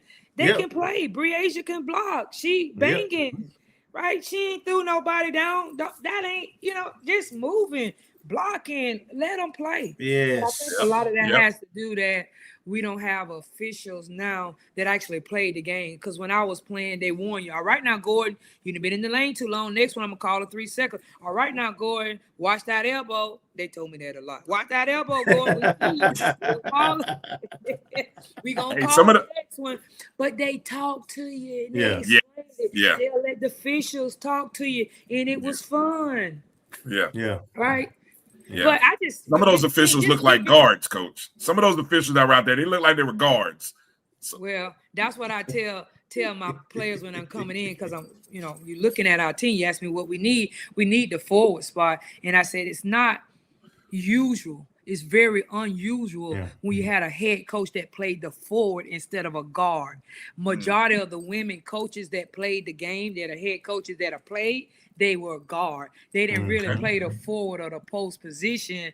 That's why I have an empathy about you. Better let my post touch the ball, or we gonna start working for you, or I get the rebound myself and take it coast to coast. So yes, I understand the forward position and the post position and a big guard. So it's really good. Yeah. I got one. See, Coach broke some news there, Kelvin. The additional non-conference games. Right. So now, Coach, I'm gonna start here. I am on a soapbox about creating a MEAC SWAC Challenge Week in basketball. Same way you see SEC, Big Ten, ACC, Big Ten. We need something within our HBCU diaspora for men and women's basketball where we have a week of playing, the nine MEAC teams versus 9 SWAC teams, or 8 and 8, something like that. Where and hey, look, the great thing about SWAC TV, we have a platform. We know the other conference uses that other network, so there's platforms to make this happen. And I would love to be. I don't know, as you talk to other coaches, feel free to go ahead and drop that and say, hey, how about a MEAC versus SWAC Challenge Week? We need to do something. Like, I love the fact that we played Howard the last 2 years. I mean, that was one of the top teams in all of HBCU basketball. But I would love to see us play at Norfolk State or Coppin, and let that conference pride kind of get into the mix. I saw somebody said FAMU versus North Carolina Central, something like that, where we can build up the culture of Black college basketball and women's and men's basketball. I even took it further, Bryan. I said, why not combine us? It's 12 SWACs and 8 MEACs. That's 20. Have a Northwest, East, South, whatever you want to call it. Because everybody else have that. You have it in football, you have it in softball, you have it in baseball. But basketball, we don't have no East and West. Good. We just have a pool. Coach, you bringing some smoke with that one, didn't you? And I'm talking about, I'm going to take it I'm with you, Coach. Hey, I'm personally with you. I'm going to take it a little bit further. Why can't we have our own championship? The football do it, the Celebration Bowl. If they're going to keep disrespecting us, playing us, making us play a play-in game, or seeding us no higher than 14, won't we just go have our own? I'm just saying that. I've heard that conversation too. It came up quite a bit this season. Yeah, but I'm trying to play, once again, I'm trying to play a MEAC school, and I'm going to tell you it's South Carolina State. So I want to continue that, because all it is like you're saying, putting HBCUs on a platform, and we do have the SWAC TV. We do have our own TV now to cover it. You do have the HBCU Go. We have different stuff that can definitely cover that, and it can make it and be real big. I'm saying it can be on a platform and make it really, really big, that we can try to sell it to the other networks, right? Sell it to the ESPN and the NBA TV that are already doing HBCU games. I want to see them do women games the same way they're doing men, right? The All-Star game, they need to be back on the women's side too, showcasing our talent. We got to be consistent that because, you got to give us our respect. It's there. The men back in the day, you can say, oh, it ain't good enough to bring it. Now it is, because you have women just as equal as the men and good play, great play, for that to happen. And I would love for that to happen. So that is something that I definitely will speak about on our next call, and definitely to our AD. So once they get together and the presidents, that they can speak on that and ask for that, advocate for that. Let me ask one final thought here regarding the finances and financial placement of your basketball program, because I've seen a couple of people ask some good questions. I had a people, let me see, EA had asked about what is the budget of your program look like as it relates to strength and conditioning, nutrition, injury prevention, things like that. But I'm also interested in where, and earlier in the show, we were talking about NIL and all that stuff. And I know in college athletics, there's these things about revenue share and NIL. All these terms are tossed around. In the well, I'm going to stick to the SWAC, because we've heard on the men's side, we know that on the men's side, that our cousins on the beach have one of the highest NILs, but the SWAC champion had no NIL. I don't know what it looks like in the women. And I don't know if you want to share, or I don't know where we stand in the middle of that. But if you could speak to maybe what that budget looks like for us as it relates to NIL, rev share, if it is existing, but then also the things that, as we have that 1887 strikes coming up and we need to pour into the program, what kind of things you need, or what kind of things the program needs from Rattler Nation. So there's two different things there. So if you can, I'd love to hear your thoughts on both. Yeah, we are in talk about rev share for the athletic department as a whole. That's all I can tell you right now at this point with men and women's basketball and Coach Gray. You'll think he's going to come on the show. You can ask him. We're in talks about it. Everybody know that the budget 2026, the fiscal year will be in July 1. So there's still talks about where we're going, where we're headed with that, and NIL money, especially to women's basketball. You saw what happened when they had, all in for Quinn, right? And what they did with that, raising that, what, 275 in 90 days, what was it? So, you got people that's going to give to the great cause. So once we put our slogan out there and everybody knows what we're trying to do and what amount of money we're trying to put out there, we will. And I can tell you that it's other SWAC schools, because, what I was trying to say earlier, we're talking about the portal. Well, no, I have young ladies in my own locker room that I still have to recruit, because that's what they're doing to them. Mm-hmm. They know what the situation is here at Florida A&M, and they dangling that carrot, which is money, over them to try to say, come to me. But like I said, my ladies understand, and they know what they have in me, the program, the university as a whole. They know what that looks like. So they are content to keep their feet right here on solid ground. But with that being said, you still need money. Some other schools, the mid-majors, like I said, I'm a developer.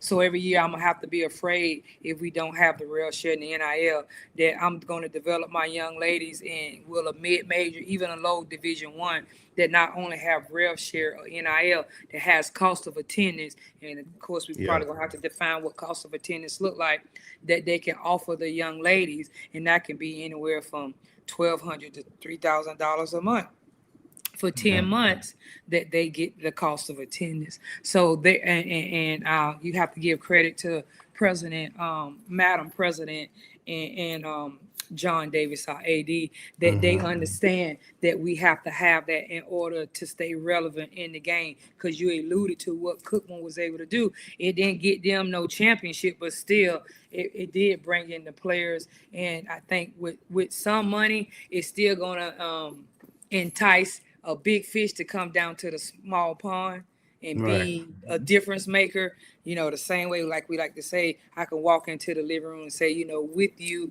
we got this money. If you come down here, you can help us win. And you got a better chance of helping us win a SWAC and go to the NCAA than you do at that Power 4, being there at the bottom and still receiving some money. So that's what rev share. And we also, if you want to allude to it, rev share is not just going to be based on your performance on the court. It's the well-rounded student athlete. There'll be a certain GPA and attendance that you will have to have, plus what you're doing on the basketball court will equal rev share. That's what it looks like. You have to be well-rounded. Now, NIL is their own, name, image, and likeness that we should be able to help them go get.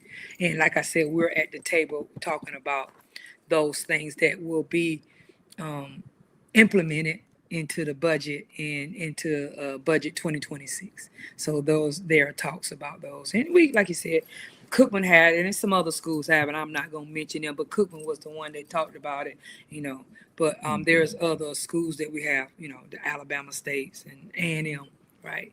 We talked about the budget. So, but we believe in and trusting in Madam President and AD John Davis to deliver what we need, all 14 sports, starting with Coach Quinn at the helm, and Charlie men's basketball, then myself, and then it trickles down to the other 11 sports that they're going to do the right thing by us to keep us relevant, because we, we're at the end of the day, we want to win championships, and we want to win that big trophy too that has eluded us for so many years. A little birdie told me, Coach, that, might be some things happening with the locker room and some stuff. Can you talk about that? Well, once again, Heisman and I, we sit down. We want to have a campaign for a locker room, upgrade, right? We might not have all the monies, the equal and the rev share, the dollars that going to be at the low ones, the mid, and definitely not the power 4 and 5. But we definitely can warm with other little amenities that make the difference. Look good. So a nice locker room helps that out. Okay.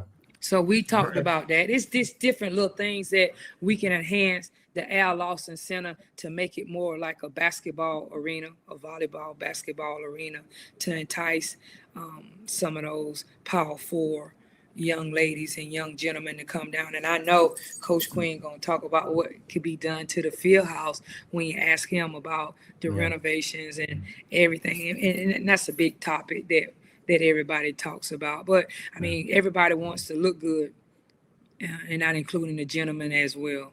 Because Coach Ward told me that too. He said, Coach, that ain't only the women, the men like to do it too. I say, I know.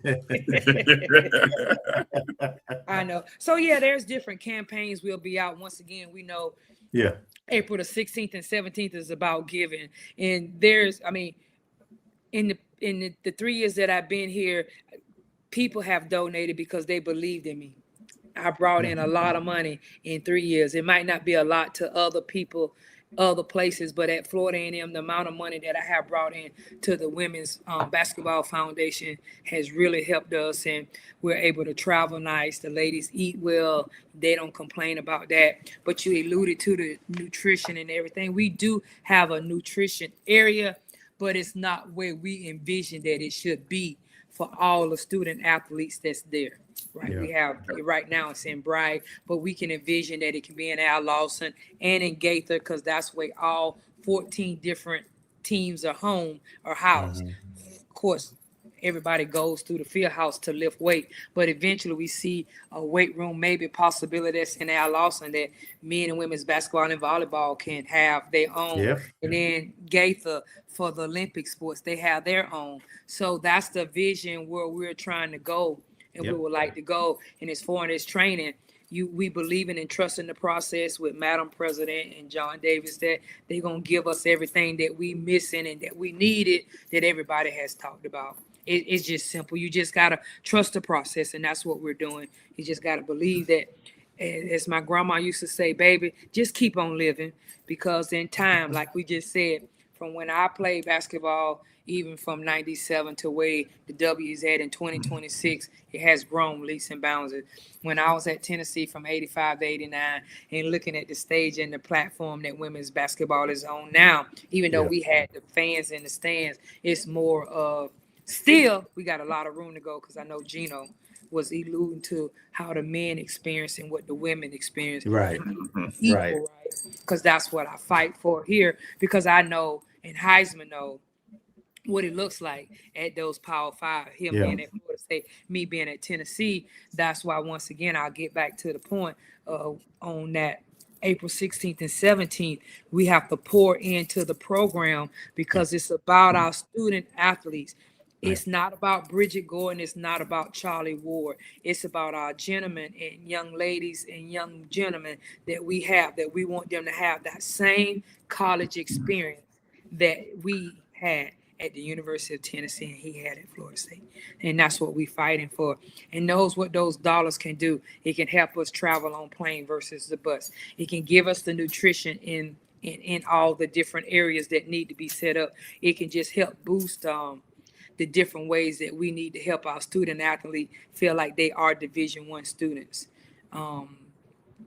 Enhance the weight room, enhance the field house, enhance Al Lawson, enhance Gaither. I know everybody heard about different things, but just enhance it and do. Sometimes you just got to trust and believe that the boat is headed in the right direction now. Okay. All right.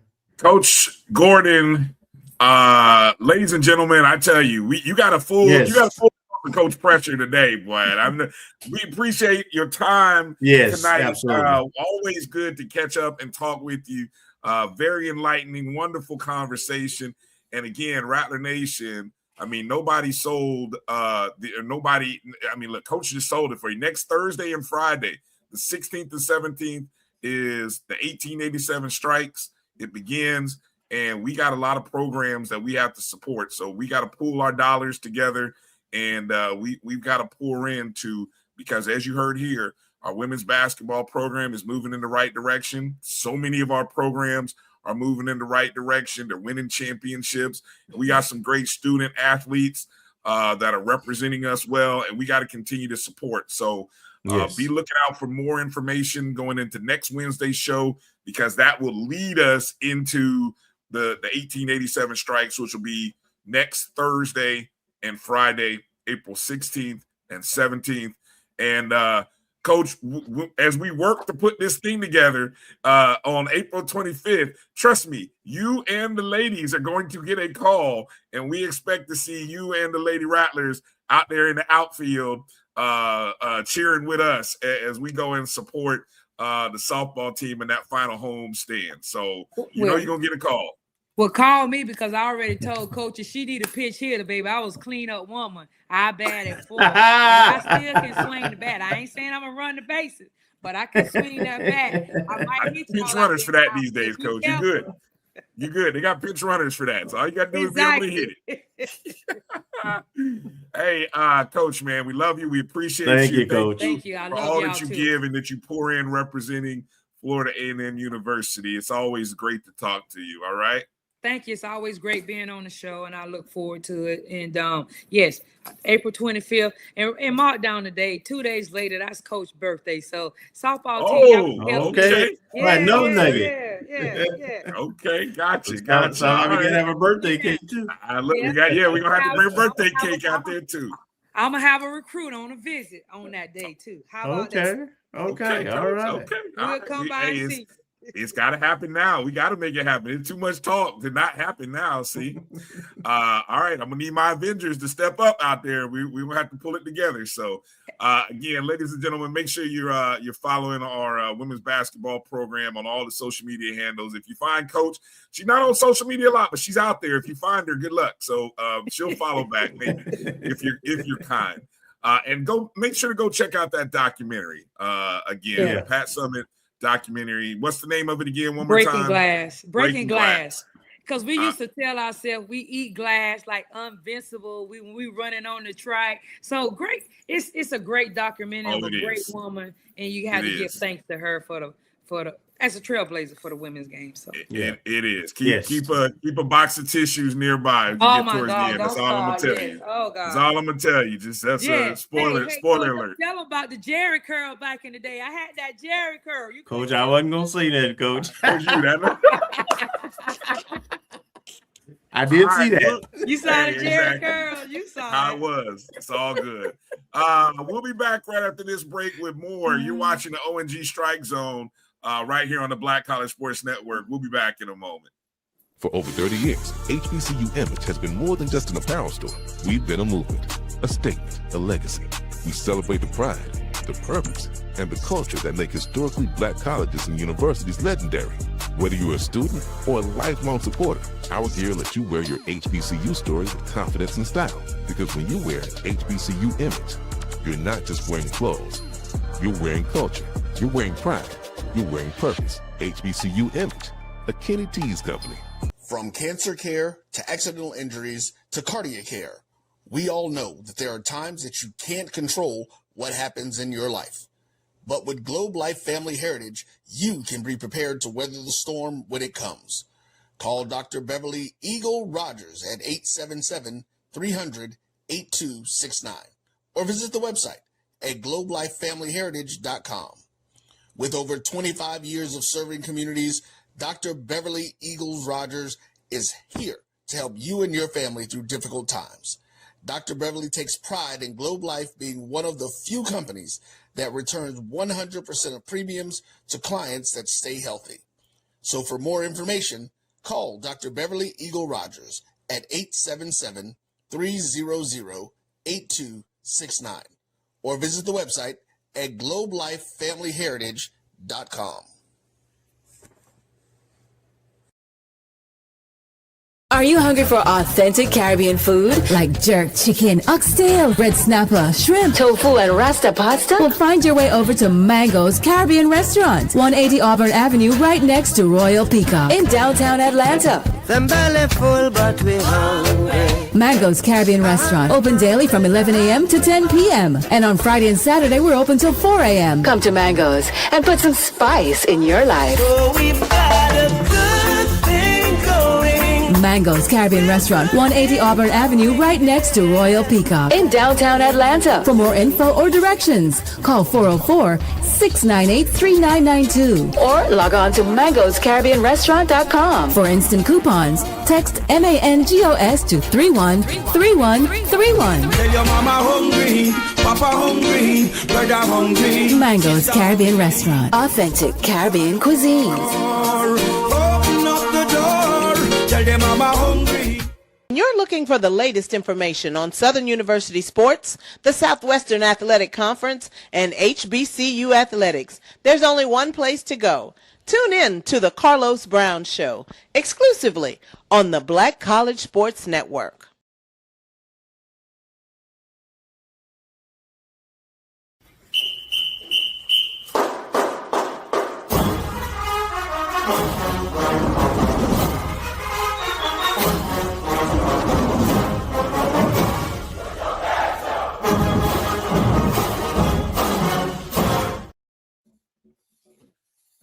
Okay, welcome back to the O&G Strike Zone. Bryan and Kelvin here. And man, I hope you guys really get a chance to, if you missed any part of our almost hour conversation with Coach Bridgette Gordon. I mean, how awesome is that, man? Yeah. I mean, Coach giving a lot of giving her time and a lot of great information and just a wonderful conversation with Coach. And I'm really excited for her. I'm really proud of what the program is turning into and shaping into. And just takes time. You gotta trust the process. You gotta allow some time to work. And I love the fact that again, right now, no young ladies in the transfer portal amongst this flurry. Exactly. Among all this flurry of activity going on out there. Again, according to Live for Hoops and her women's basketball tracker, only us and Southern are the only HBCU Division I programs with no players in the portal. So that says a lot. It's a lot of, that says a lot. Over on the men's side, while we're talking about the transfer portal, only a couple of players on the men's side have entered the portal. First, you had one of the first entries that we learned about was DeVere Palmer. Let me go to the roster for those who may not be familiar with DeVere. He only played in he's a junior from Queens, New York. Monroe College, where he came from, a 6'6" forward. He only played in, I believe, 4 games. His breakout game was actually the first game he played, which was back on November 8th, very early in the season, one of our first or second games of the season against Kennesaw State, where he had 16 points, 6 rebounds, and then the UCF game, he had 9 points, 2 boards, 3 assists. He only played, again, 4 games during the non-conference. We didn't see him much after that, but we believe an injury kind of kept him from playing. That's one thing I would. Did you notice, Kelvin, in the NCAA tournament that the NCAA would put a player availability report out? Mm-hmm. I don't know, man. I would love to see that happen during the regular season and during the year. Even if it were just once a week. But anyway, that's so he's in the transfer portal. And then we also learned that Anquan Bolden Jr. Is in the portal. Bolden, the junior from Delray Beach, transferred from Buffalo. He's a 6'4" guard.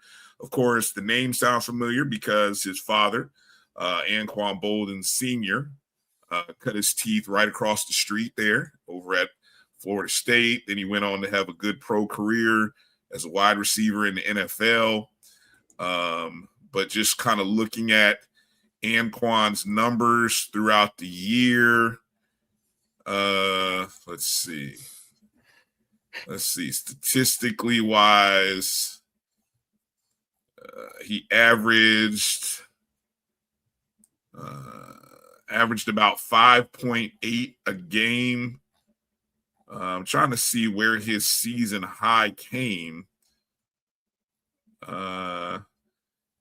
In conference, he had a couple of 10-point games in conference, but in the non-conference, I think his highlight game was the 17th at Georgia, where in 30 minutes of playing time. Remember, Anquan started 5 of the first 6 games of the season.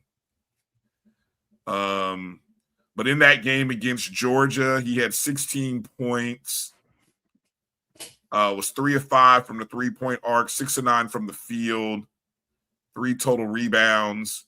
And then I think he had another high productive night back on December 15th. That was against Albany State. That was the game down there in, I believe that was in Orlando, if I'm not mistaken, where he had 14 points in that game.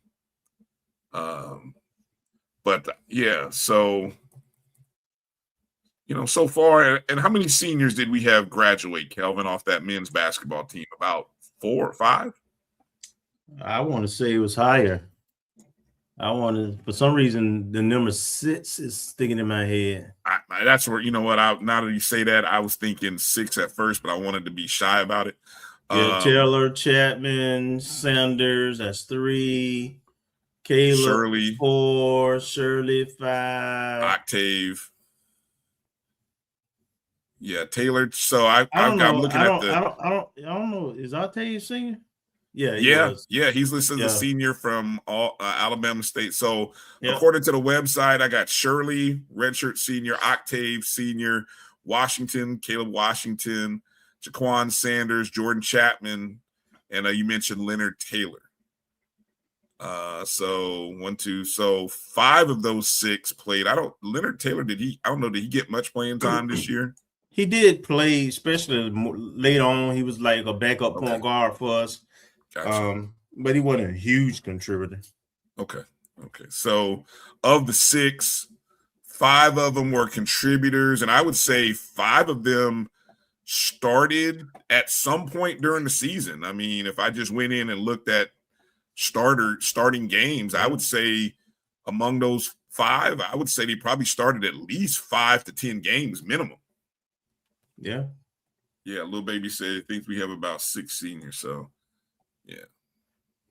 All right. So we'll keep an eye on. I keep saying I'm gonna do this. Hold on. I'm gonna eventually put Live for Hoops, the tracker for HBCUs. I'm gonna put this in the chat for those of you, but make sure you're following at Live for Hoops. You know, Liv keeps up with all of the happenings going on in college and HBCU basketball, especially women's basketball. But you know, she does a great job of keeping, like, when I need to go find out something, I'll start on Liv's page first and then go from there. Yeah, so good stuff. Let's go back and talk, Kelvin, for a minute with softball, if we can. Hold on, I'm gonna pull up a graphic here because I just downloaded it. Yeah, coming off a sweep.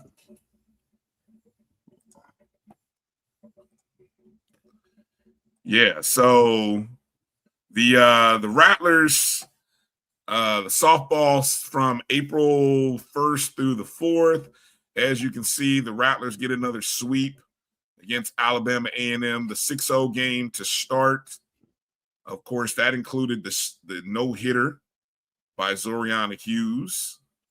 And the 2 home runs by Douglas. Uh-huh. She accounted for 5 of the 6 runs on Friday. Yep. Or Thursday. That was Thursday. Oh, okay, yeah, that's right. Yeah. That's right. Thursday and then Friday. And then, of course, you know, because of what they did, you know, both of those ladies ended up as softball players of the week. You know, Jordan as the hitter of the week and Zoriana as the pitcher of the week. So congratulations. And you know, you would think, you know, 13-2, the best record in the SWAC. Well, I guess Southern has an overall better record than Texas Southern, but at 13-2 on the tougher side, the East is the tougher side. You would think we would see our players of the week more often, but that has not been the case. Well, you know, I have a thought on why that is, but you know, if you're putting up video game numbers on opponents,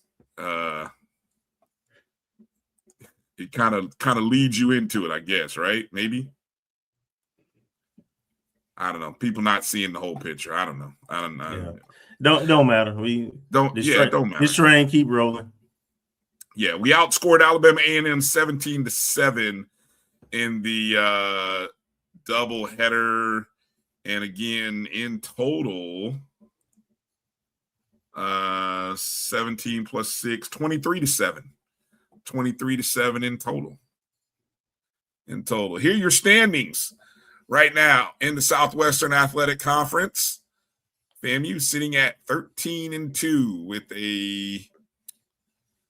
that's about a 2-game lead over Jackson State. Looks like they're short some games right now. Well, and also it's a little bit more than that because we on the head-to-head with them also right now. Right, winning 2 of 3. Mm-hmm. Just in case you were curious about what it looked like over on the West Division, again, the East and West Divisions do not play each other, unfortunately. And there are only 9 series. So that means we don't play our 5 opponents in the East. All of them we don't play twice. Somebody we play 4 of them twice, right? Right. Who is do you know who the one is? We did look it up. Yeah, we looked it up. I forgot already. When I think it was one of the Alabama schools. It might have been who we played the other day. Was it A&M? Have we been to It's A&M twice? It is A&M. Yeah. It is Okay. A&M. Yeah. All right. That's why. I knew we looked it up recently. That's what the West standings look like right now. You can see Prairie View right now with just one loss. Looks like they've got some games that their record only shows 12 conference games, so they've got some time or some games missing a series. You can see Southern and Texas Southern kind of on their heels. So I don't know, maybe it's a little more competitive this year over in the West. Well, we'll out. See. Yeah, we'll see. You don't forget last year, in the tournament. Oh yeah, when the East met the West, it wasn't pretty. The East dominated. No, it was not. It was all East. It was. So this upcoming weekend, are we hosting or traveling? Hosting. We host Alabama State. Hosting. Coach P's coming back. As the Lady Rattlers welcome back Coach P and Alabama State Hornets. The Rattlers currently on a 6-game winning streak, 6-1 at home. First game is Friday, 6 p.m. at Veronica Wiggins Field at the University Softball Complex. And then, of course, the doubleheader will be on Saturday. First pitch scheduled for 1 p.m. Eastern. Second pitch, 3 o'clock Eastern. A great atmosphere. Beautiful field. You know what? It's funny. I was where we were sitting. I don't know, maybe this was before you got there, but there was a young lady who came by. I don't think she was a former player, but she was just taking pictures of the field and everything. And she was just commenting on how beautiful everything looked. And I was in agreement. I mean, for some reason, I don't know, maybe it was just the way the sun was hitting the turf. It was such a beautiful day on Friday. But the field looked great. And then the one thing, Kelvin, can I bring up the one thing we talked about that we said was missing? Yeah. The one thing that we're missing out there at the University Softball Complex, we need some more signage, or we need some painting or something that recognizes more of the conference championships and the rich history of our softball program. And I think as I was looking around, I noticed that. I was like, where's the championship years? And if you sit behind home plate, the couple of places that caught my eye is obviously if there was something underneath the scoreboard, but also in left field is the batting cage. And I was thinking, man, if you could, even if you just painted something on the roof of that batting cage that just recognize the conference championships, just something that would let people know that we've won. You fill in the number of how many championships. 20 conference championships, somewhere around there. 20, something like that. I mean, we've got to. I would love to see us figure a way how to do that and let that be a project that we could figure out a way to do to be able to, because I'm sure the young ladies know about the rich history, but I think it'd be great for them to see it. And I know for fans to be able to come out and see that, that'd be an awesome thing for everybody to just be reminded of how many championships this program has won. So, yeah. Iria pointed out that it's 2 teams that we only play once: Alabama A&M and Bethune. 5 times 2, 10. Well, how's that possible though? Because then that would mean there's only 8 series then. 1, 2, 3. I thought there were 9 4, series. 5. I mean, I'm not doubting, but 7, 8. Yeah, it's only 8. Oh, wow. Yep. Okay. You know what I think? What's the gap between the? I forgot. They leave a makeup week. If you look, isn't there a week where between the last home series and the start of the tournament, there'd be room there to play some makeup. Like you mentioned, some teams missing some games. Yeah, I don't know what the philosophy is, to be honest. But I don't know what Edwin talking about. Some games are just one game. If it's a conference matchup, then it's 3 games. Now weather may impact, and they have to make it up later. But yeah, there's no conference matchups that are only one game. Right. We just have some midweek games. Like we do have a midweek game. Yeah. Oh, you might play, or I know some SWAC schools, they will play somebody from the other side as a non-conference game. Correct. In the middle of the week. Exactly. Man, but Bethune and FAMU should never not absolutely play one. That happened last year too. Always be twice. Yeah. That's crazy. Yeah, that's crazy. Who come on now. Yeah, we travel to Mississippi twice, but we don't travel to Bethune, or they don't travel to us. We got 2 schools in Mississippi. Rival. Ridiculous. Yeah. All right. Got to fix that one. Yeah, definitely got to fix that. All right. Well, let's jump over to the baseball side of things, as the baseball team put up numbers against Prairie View, and you see them right there. Game 1 of the 3-game series was 17-14. I thought my eyes were lying to me when I first saw that. No lie, 17-14. Game 2, 10-6. Game 3, 14-4. Double digits in every game. Offensive explosion for us. Yeah. Just trying to see. The Rattlers now had won 6 in a row. Until today. I was gonna say that until today. Had won 6 in a row. Going into the game against Troy. That was earlier today. Let's see. I got to find a way to start aggregating these total results of who did what, from the entire weekend, Let me see. I know Jesus Campo pitched game 3. Of course, he was a player of the week.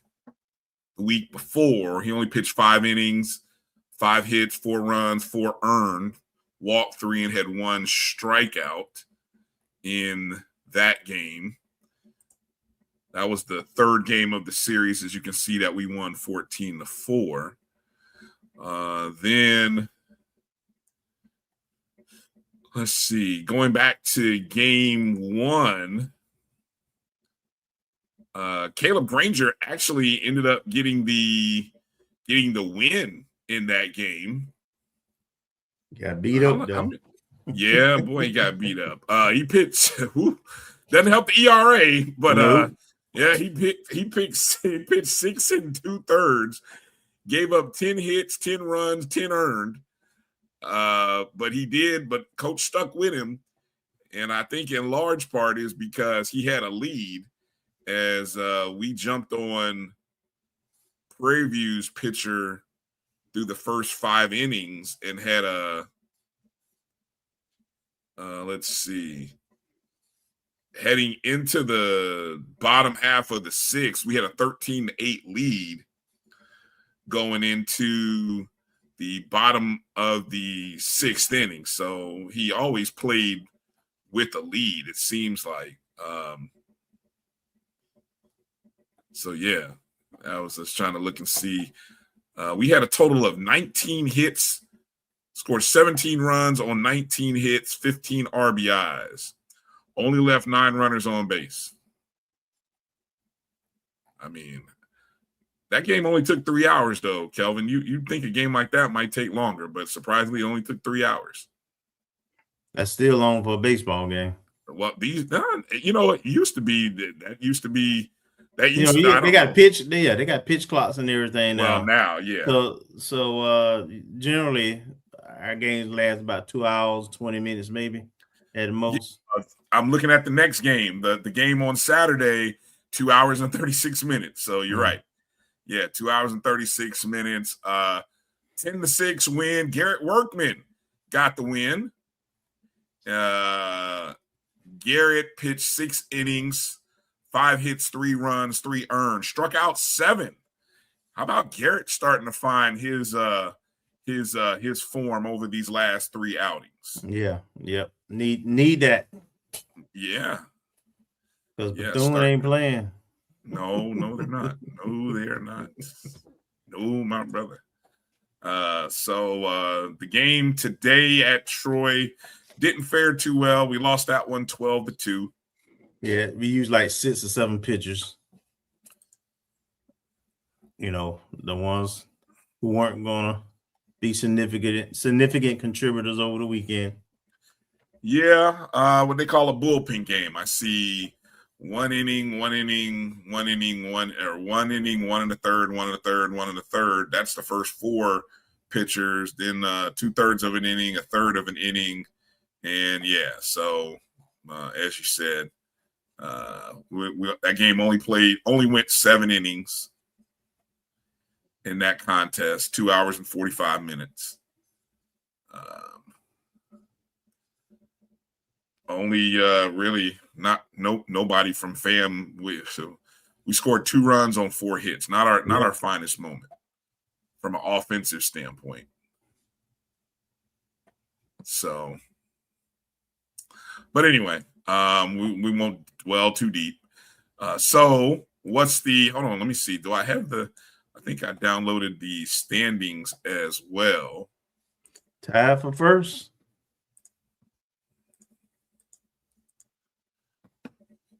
Tied for first right now in the SWAC with our cousins from the beach who, wow, what an upset. Some people will call it an upset. Some people will say they expected that win to happen. But who are some people? Some guy who does a show on Sunday night, he's trying to tell people to be on lookout alert. That guy just be talking sometimes, but this time he got something right. Yeah, so I'm glad you said it. Yes, shout out to Bethune. Shout out to Coach Hernandez. Yeah. Congratulations. Quality win. Yeah, 10-7 win against 24th ranked LSU last night on the road. They had just finished playing that series against Southern, and then they have to play Valley. So they were able to find a midweek game against LSU, and LSU's worst nightmare. And so, man, they had a 5-run inning in the 7th, jumped on the lead, and never looked back. And so, one thing, but they got firepower. They do. Right now, as you can see, sitting in first place, tied with. I don't think many people thought Texas Southern would be in the mix. I mean, a lot of people expected us to do what we're doing, but I don't think a lot of people expected Texas Southern. Didn't we? And we played Texas Southern, correct? I thought we played Texas Southern. No, I thought that was toward the end of the season. Yeah, you're right. Okay. That I'm thinking last year. That's our final series at home, Texas Southern. So yeah, we'll find out about Texas Southern after this weekend because I think they got most of their tougher teams coming up. They beat up on the bottom half of the SWAC. Yeah. What I find interesting, and a lot of people may be head scratching to a lot of people, is right there in the middle, sitting at 6-6, Mississippi Valley State. Yeah, I mean, you know, they're playing some competitive ball. Well, yeah, they're gonna find out about themselves this weekend as they take I on. don't think this the weekend. They're gonna find out too much. Wow, look, hey.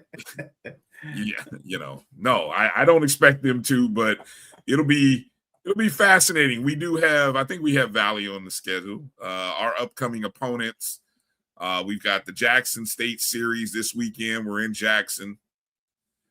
Then we play Valley. Valley comes to Tallahassee.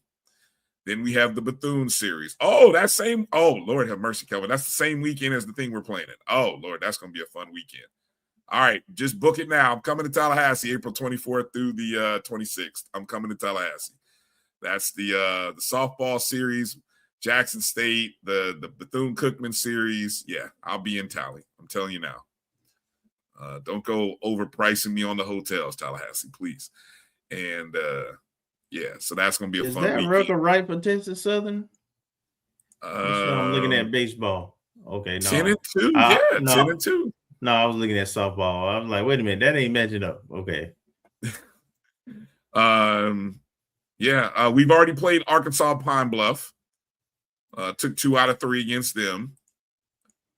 And then we do play Grambling. So interesting stretch for us after the Jackson State series. Valley, Bethune, Grambling, Alabama A&M, and Texas Southern. So, you know, yeah. Yeah, they finished with Texas Southern finished with Pine Bluff and Prairie View and Alabama State, Southern, and FAMU. So yeah, they'll find out what they really are this second half of the season. Yeah, for sure. For sure. No SWAC baseball honors this particular weekend for the Rattlers. But, you know, the record currently sits at 15-15, 10-2 in conference play. And so that first pitch at Jackson State on Friday is 7 p.m. Eastern time. I believe Jackson State has been running their baseball on SWAC TV, so you can expect to hopefully catch that game on SWAC TV. Yeah, don't look like BCU. You know, anything happen in baseball on any given day, but they got Mississippi Valley and Alabama A&M Nets for their 2 series. So you would anticipate until they play us in conference, they might go sweeping. Yeah. And they play Florida in the midweek game as well as UCF in between those series too. Yeah. And they've already beat USF. I saw that. Along with LSU. Yeah. Yeah. I think I was talking to Coach, and he was telling me the only team that they don't play in the state among the Division I programs is FAU. But they play everybody else in the state. Yeah. Yeah, they got swept by Florida Gulf Coast. And they got crushed by Florida State. They beat North Florida. Mm-hmm. They lost a close one to Jacksonville. They beat USF. So, yeah. Yep. Yeah, the second half of the baseball season is going to be fun and fascinating to watch. Okay, track and field. This past weekend, they were at the University of Florida's Percy Beard track for the 2026 Pepsi Florida Relays. Janari Kinchin ran an 11:15 in the women's 100 meters to set a new school record. Yes, sir. The freshman finished second in the collegiate section, trailing only Florida's Gabrielle Matthews with an 11.11 and matched the time posted by Olympic development winner Jaslyn Gardner. So, wow, congratulations to Janai. I feel like there's been several school records set this year.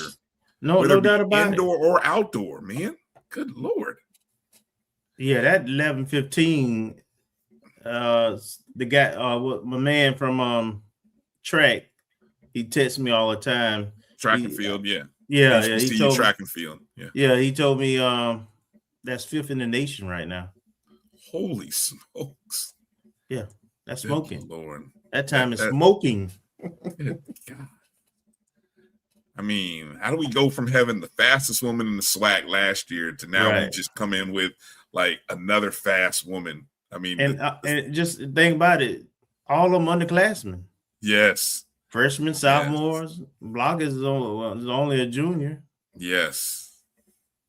Also, the women's 4x100 meter relay, which consisted of Kenshin, DeAndre Gaines, who tore it up at the indoors, Ariana Ladson, we know her, and Kirsten Clark. They broke a school record, posting a 43.65 in the prelim round. Moving. The group advanced to the final where they finished 4th overall with a time of 43.73. And the teams they finished behind, Tennessee, South Carolina, and Florida, will all be All-Americans. They will be in the final of the track outdoor championships, all 3 of those. South Carolina has 3 women who will qualify for the 100, probably finals. Good Lord. Yeah. So our girls are doing it. Coach G and staff doing it. Hey, Kirsten Clark, who was part of that 4x100 meter, we were talking about the 100 meter times that Kenshin ran. Clark ran a PR of 11.61. So that's pretty fast. Yeah, DeRosa doing his thing too on the men's side. Both our hurdlers, 110 hurdlers. Yeah, on the men's side, Joseph DeRosier continued his stellar performance in the hurdles. He's a sophomore. He had a PR of 13.5 in the men's 110 hurdles, finishing 2nd overall to a Florida State runner who ran a 13.47. He qualified first out of the prelim with a 13.63. Leonard Mastari added a 6th place finish in the 110 meter hurdles with a time of 13.82. Tiana Adams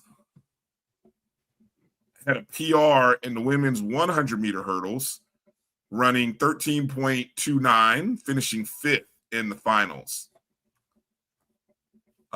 She advanced out of the prelim with a 13.3.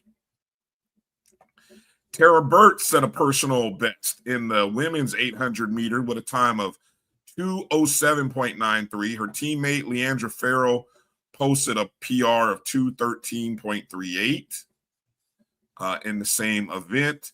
Amani Keenan also had a PR, finished the women's 400 meters with a time of 55.12. And Josiah Gaynor had the top men's field performance. He finished 5th in the long jump with a mark of 7.49 meters. And then the women's long jump, Zakira Snow posted a 5.79, and she finished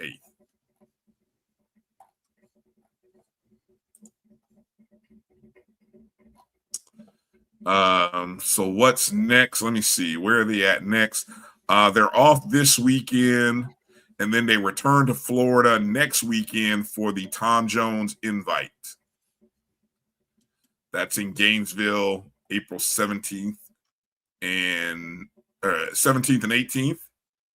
And then they'll have another break, and then they'll be in the East Coast Relays, which are in Jacksonville at North Florida, at the North Florida track. And then a couple weeks after that, Kelvin, it'll be time for the SWAC championships. Yep. Which happens a week after Softball. Yeah. Okay. Before we close out the show, let's talk a little bit about what we saw from the spring game. Hopefully you guys are out there following some of the coverage or all of the coverage by Gerald Thomas, GT3, on rattlernews.com. I'll let you go first with some of your initial impressions of what you saw, what you liked from what you saw, Kelvin. I have about 3 takeaways. Takeaway 1 for me was offensive line play. Didn't have much expectations there. Didn't know what to expect. They got worn down in the second half of the scrimmage, but they wore the defense out in that first half. They were very solid. They were solid the whole time, but they were almost dominant. Usually this time of year, new staff, new players. We had a few scenes on that line too. So the defense is usually ahead of the offense. That was not the case. The offense looked good. My second takeaway outside of the line was the 3 new quarterbacks. I thought all of them looked like they had command of the offense that was in front of them, and they all look like Division I quarterbacks. All had good arms, knew where they're going with the ball. Showed pretty good composure. So I was very satisfied with the quality of the quarterbacks. And then takeaway 3 for me would be we knew what we had with the skill positions, particularly running back, but there was two new players that flashed. In the receiving core, I had the privilege of watching this young man last year at Lincoln High School. Yes, I'm saying last year. He's an early enrollee at receiver. I think he had about 6 or 7. I don't know about that, but somewhere between 5 or 6 catches. But true freshman, Malik Denmark from Lincoln High School in Tallahassee. Yep. I knew he had speed. I know he could go the distance, but he's showing to be a complete receiver. And then another local product that is transferred from D3, but played high school at Leon High School here in Tallahassee. I forgot the young man's name, but he wore number 20. He scored a touchdown, and he got a lot of action. You talking about offense or defense? The offense. Oh, the Roderick Hepburn. Yeah, Hepburn. Yeah.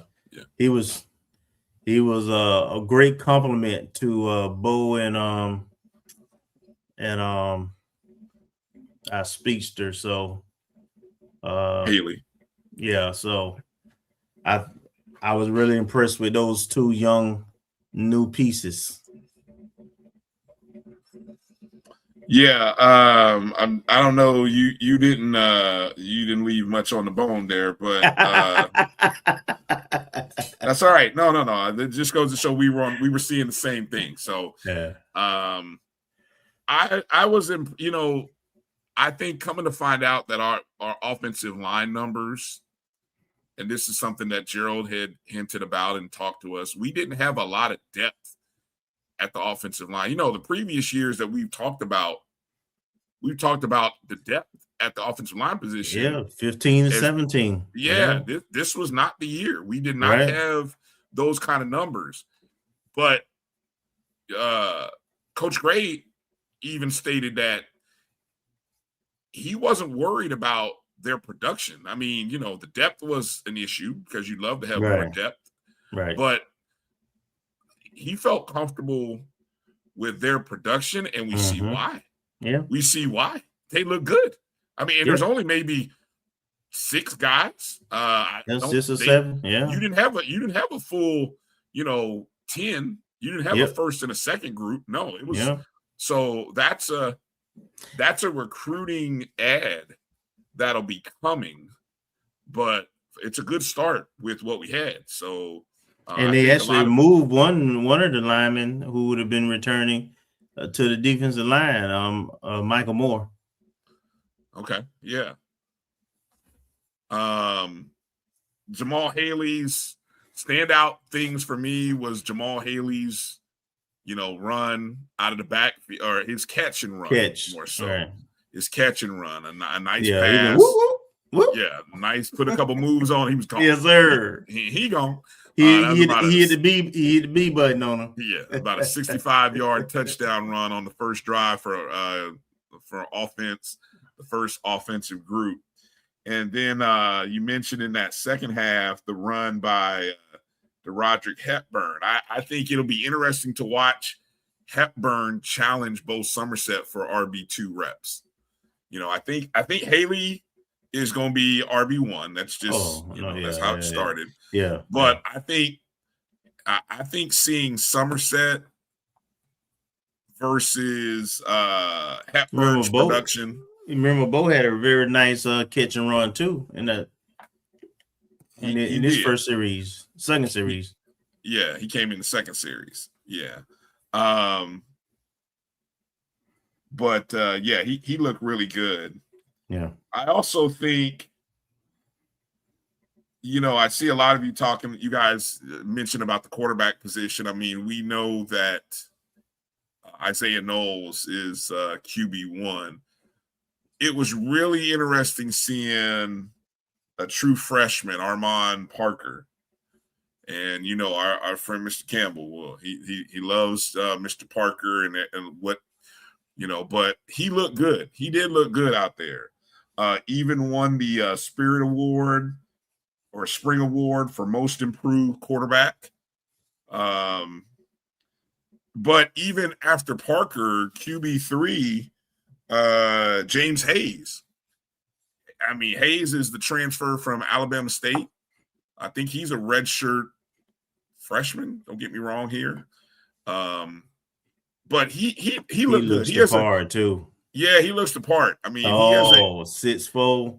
He has an interesting throwing motion for me, but it still was effective. It almost kind of looked like a Phillip Rivers, sidearm kind of thing. But no, he looked the part. So, look, we all know there's at least one. There's a recruit coming. The young man from Thomas County. He'll be coming probably in the summer, if not the fall, hopefully the summer, and he'll be challenging for some time. And I had heard that we had offered kid out of New Jersey. Yeah, is that the young man who went to what school? College. Is a college transfer with some experience under his belt. No, I was talking about the high school kid they offered out of New Jersey. No. Didn't we had a commit? Did we have another commitment from another quarterback? Yeah, I think I saw something. Yeah, I was told about it, and I forgot where he came from. I don't know. Marcus hadn't sent me that info, and I didn't see this when I was made aware of it. I was in the middle of doing some other things, but I hadn't seen it yet. But so the quarterback room looks good. I think there's going to be some good competition in the quarterback room. I know that's what a lot of you guys are thinking about. There is we got a lot of skill positions. A lot of skill. Wide receiver, running backs, and quarterbacks. I don't think we would have to bring anybody in. We would be fine, excellent. We're definitely gonna need some depth on the offensive line, and we're definitely gonna need some more interior D linemen, and in my opinion, linebackers too. And with the D linemen and maybe one of the linebackers, we probably need to bring in somebody who's got a lot of playing experience, because they're gonna need to be a major contributor. Yeah, I was trying to pull up. I think in total the numbers we had about 87 players in total, more so on the offensive side than the defense. I think like 45 to 39 or 49 to 39, something like that, and then the rest were special teams. I think that was kind of how the flow chart went. I know we got about 5 tight ends too that was on offense. So yeah, we good at tight end too. I've heard Coach mention about wanting to get to a roster size of 105. So there'll be some interesting conversations to be had, given the incoming recruits, the high school kids, as well as those who are already on staff. So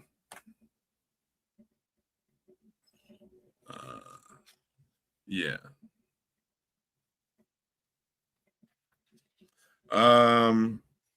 Great atmosphere. Great atmosphere. I see people asking about if I had to guess attendance, and that was I guess another takeaway from me. Gerald reported that number. For being Good Friday, it was well attended, and it was a really good atmosphere and well-ran game. Gerald reported a number, and I read this somewhere. I don't know which article you had, but he said about 3,100. Yeah, it was definitely that. Yeah.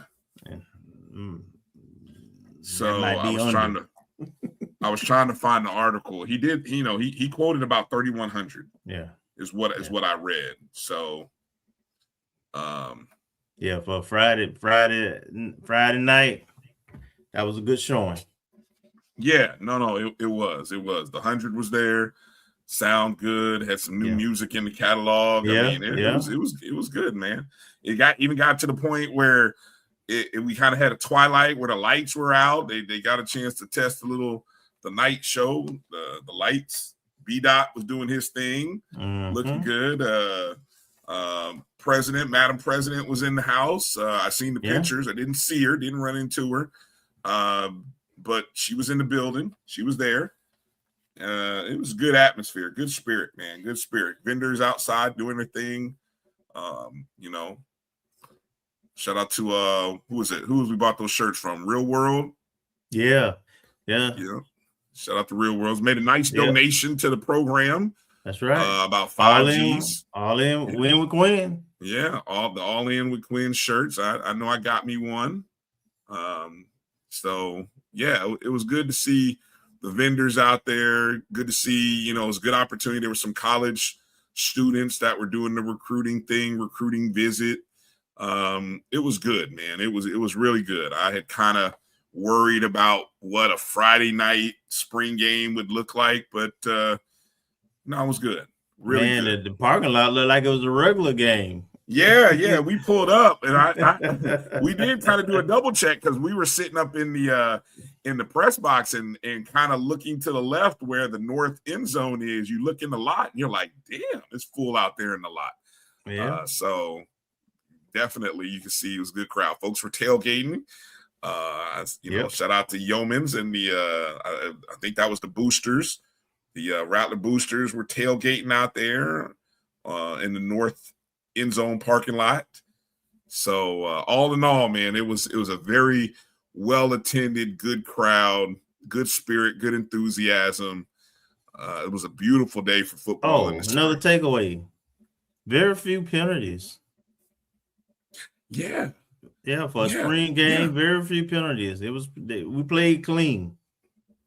It's funny you mention that because I was listening to a soundbite from another school who had a spring game that weekend, some school out in Louisiana, and their new coach was complaining about penalties and pre-snap penalties. And so it's funny you mention that. I won't put any names out there, but you can figure it out.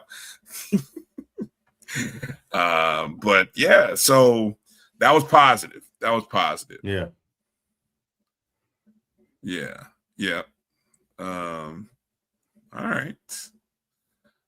We got to make mention, Kelvin. I saw somebody put this in the chat, and thank you to whomever did it. I lost track of who you were. But this upcoming Monday, the golf program traveling to Birmingham, Alabama for the Southwestern Athletic Conference tournament as they look to defend their championship.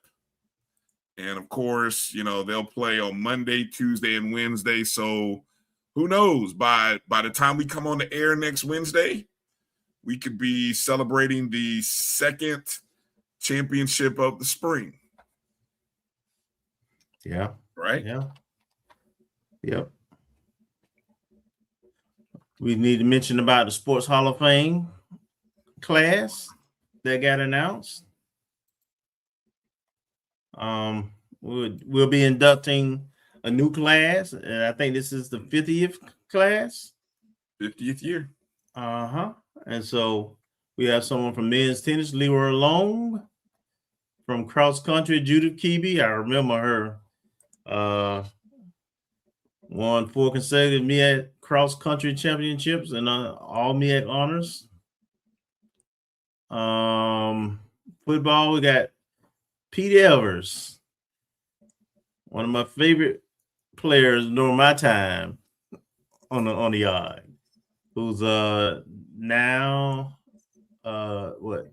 deputy chief, I think, at FAMU, but Petey.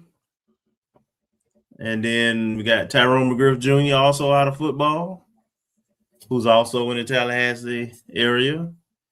Very active on the high school coaching and mentoring scene.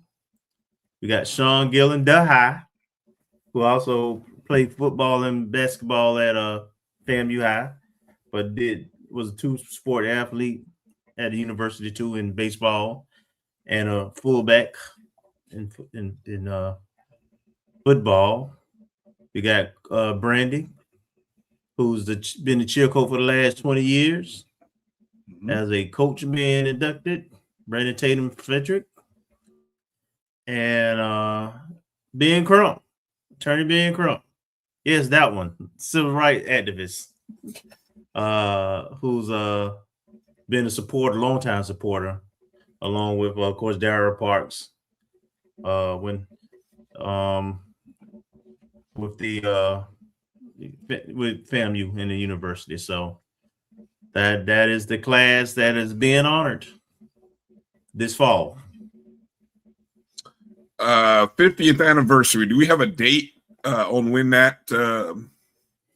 what date the Hall of Fame ceremonies will be? Let's see. September 18th. All right, September 18th. So at the Hansel E. Took Senior Rec Center. So that's I believe that's a home football weekend. Might even be the Tennessee State weekend. Yeah. Okay. Yep. See, I'm starting to remember I'm starting to get these dates imprinted into my mind already. That's the Tennessee State weekend. So yeah. Good stuff.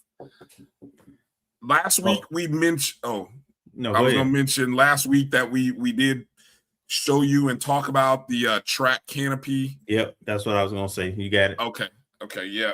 When is that ribbon cutting? Is it the 13th? I saw Monday. It's coming up is all I can tell you. I was looking to see if I had put it on the script, but I don't think I did. Yeah, I think it is that Monday.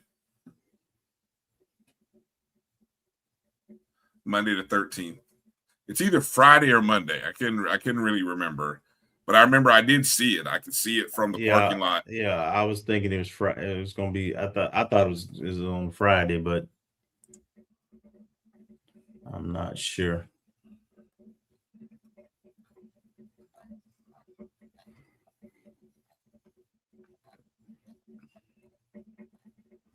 But yeah, looks good. Looks good. Look forward to it. Yeah. The tennis team closed out the season with a 5-0 victory over Bethune-Cookman on Sunday at the Althea Gibson Tennis Center. And the Lady Rattlers finished the conference schedule 3-3. The SWAC tournament begins next Friday, the 17th through Sunday, the 19th in New Orleans.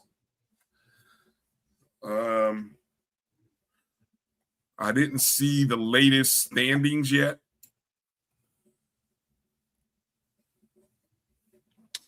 I did. I know we kind of in the middle. Well, no, I think our conference schedule is different because I'm looking at the roster. I'm looking at the schedule here online. I see 3 wins against Valley, Alcorn, Grambling. Then we lost 3-4 to Southern. Then we lost 1-4 to Alabama A&M, 2-4 to Jackson State, 1-4 to Alabama State. So that's 4 in a row. And then we broke that streak by beating Bethune. So we're probably at least 4-4 in conference play. Yeah, we're 4-4. I'm looking at the SWAC site now. So Jackson State gets 7-0. Alabama A&M is 7-1. Alabama State is 6-2. Alcorn is 4-3. So they missed the game. Them and Southern must have got rained out. And then we're 4-4. So my assumption, I don't know, is that Southern and Alcorn, well, Grambling only has 6 games, and Valley has 7. So I don't know what the hell going on. Some got 8, some got 7, some got 6. Yeah, somebody's throwing out. Do we throw out the lowest? Yeah, I don't know how they're gonna do that. But we'll be somewhere we'll either be the 4th or 5th seed probably. Looking at the standings, so we'll basically be coming out of the same bracket like we did last year. I think we had a similar record last year when we won the tournament. Mm-hmm.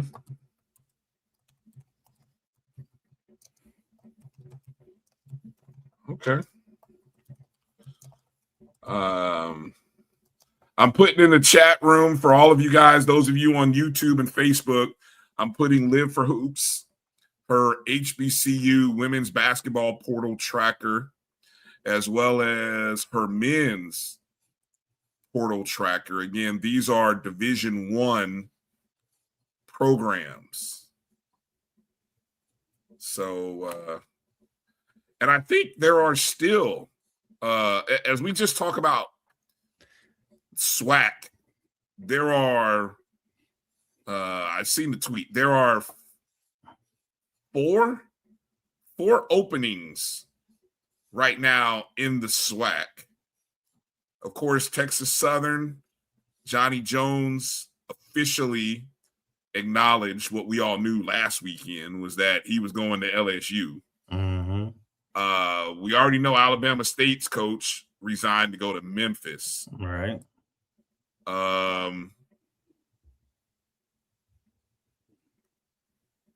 Mississippi Valley State's coach was fired, let go, whatever, one of the two. Jackson State, we know Mo Williams left. They named the assistant coach the interim. Many people think that he'll get he gonna get the year. He gonna get this year to prove he'll get a year to kind of see what he can do. Yeah. Anybody else in the SWAC still open? No. I mean, there's only 4 jobs open in the NCAA Division I level, and 3 of them are in the SWAC. I think the 4th school in Division I is like Campbell, if I'm not mistaken.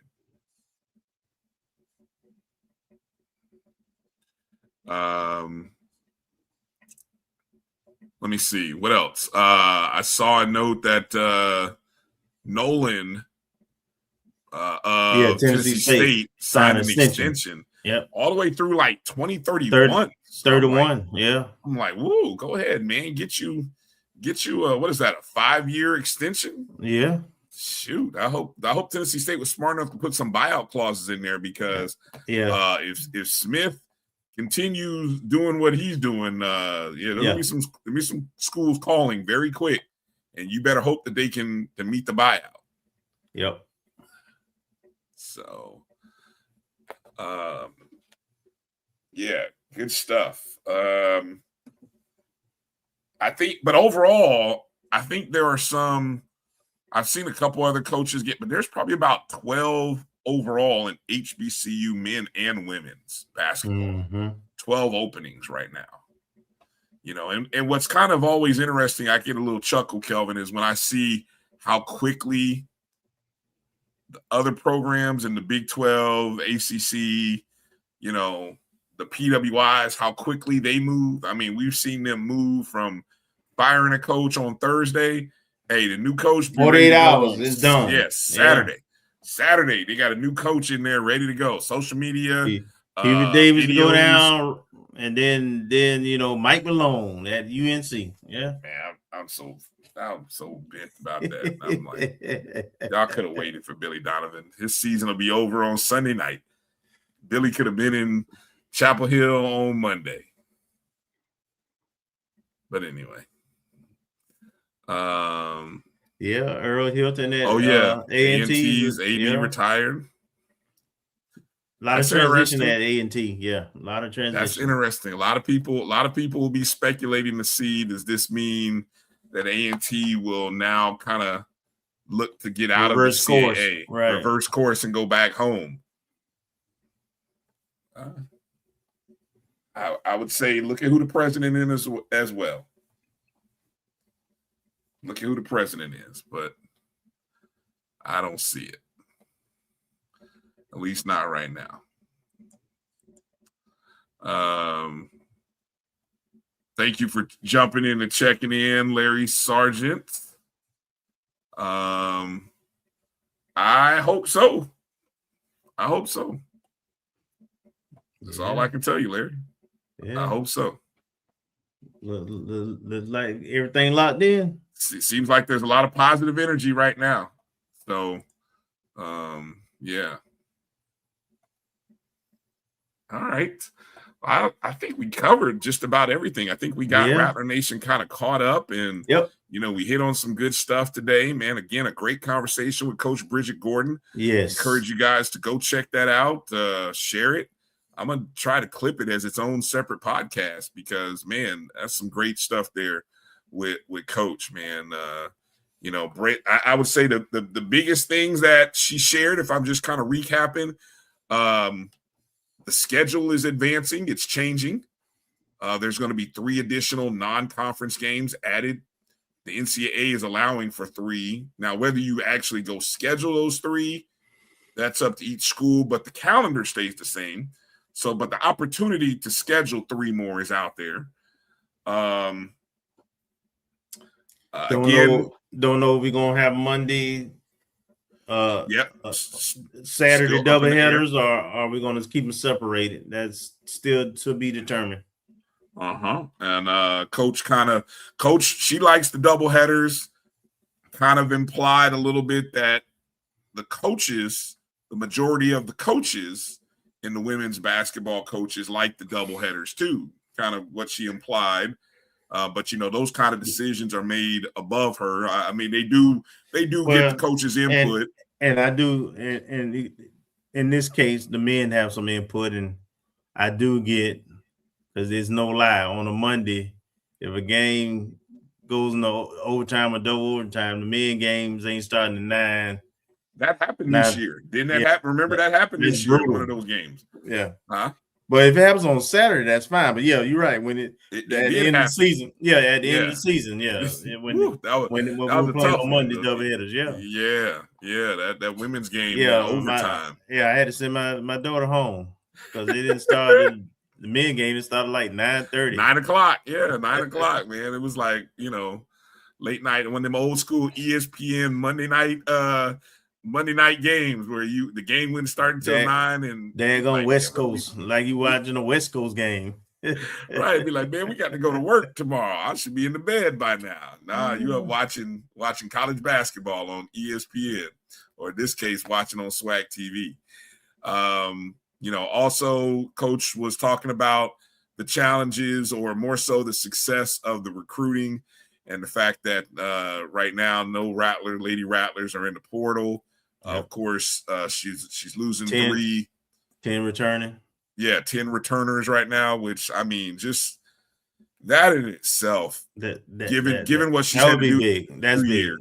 Yeah, the last 2 years where she had to really rebuild with 10 new faces each of the last 2 seasons. And so to have a little continuity in the program is going to be huge for their success in 26-27. So, yeah, a lot of good stuff in that conversation. Hopefully you guys will go and check it out and make sure to support. Don't forget, 1887 Strikes is next Thursday and Friday. You see him.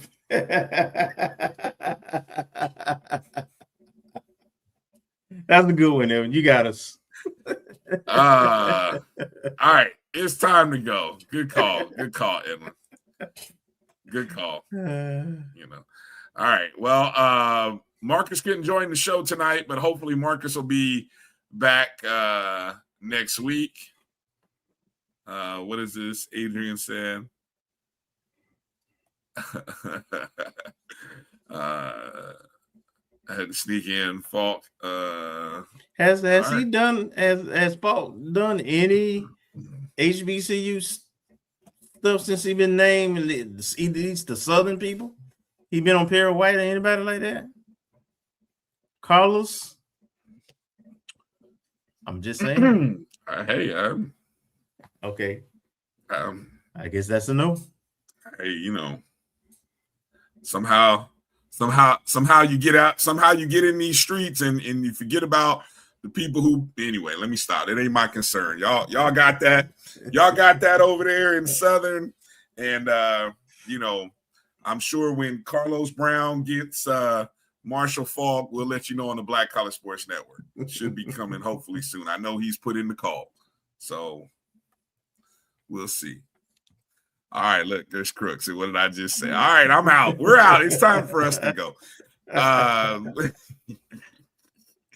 Hey, again, want to thank everybody for tuning in and watching the show. Make sure you are following us on the social media handles. Hit the thumbs up and the like button as you head out the door. You can always only do ESPN. Look, this Kelvin. I'm trying to get us out of here. He ain't gonna even do HBCU Go. You can donate. You can donate on the Cash App right there.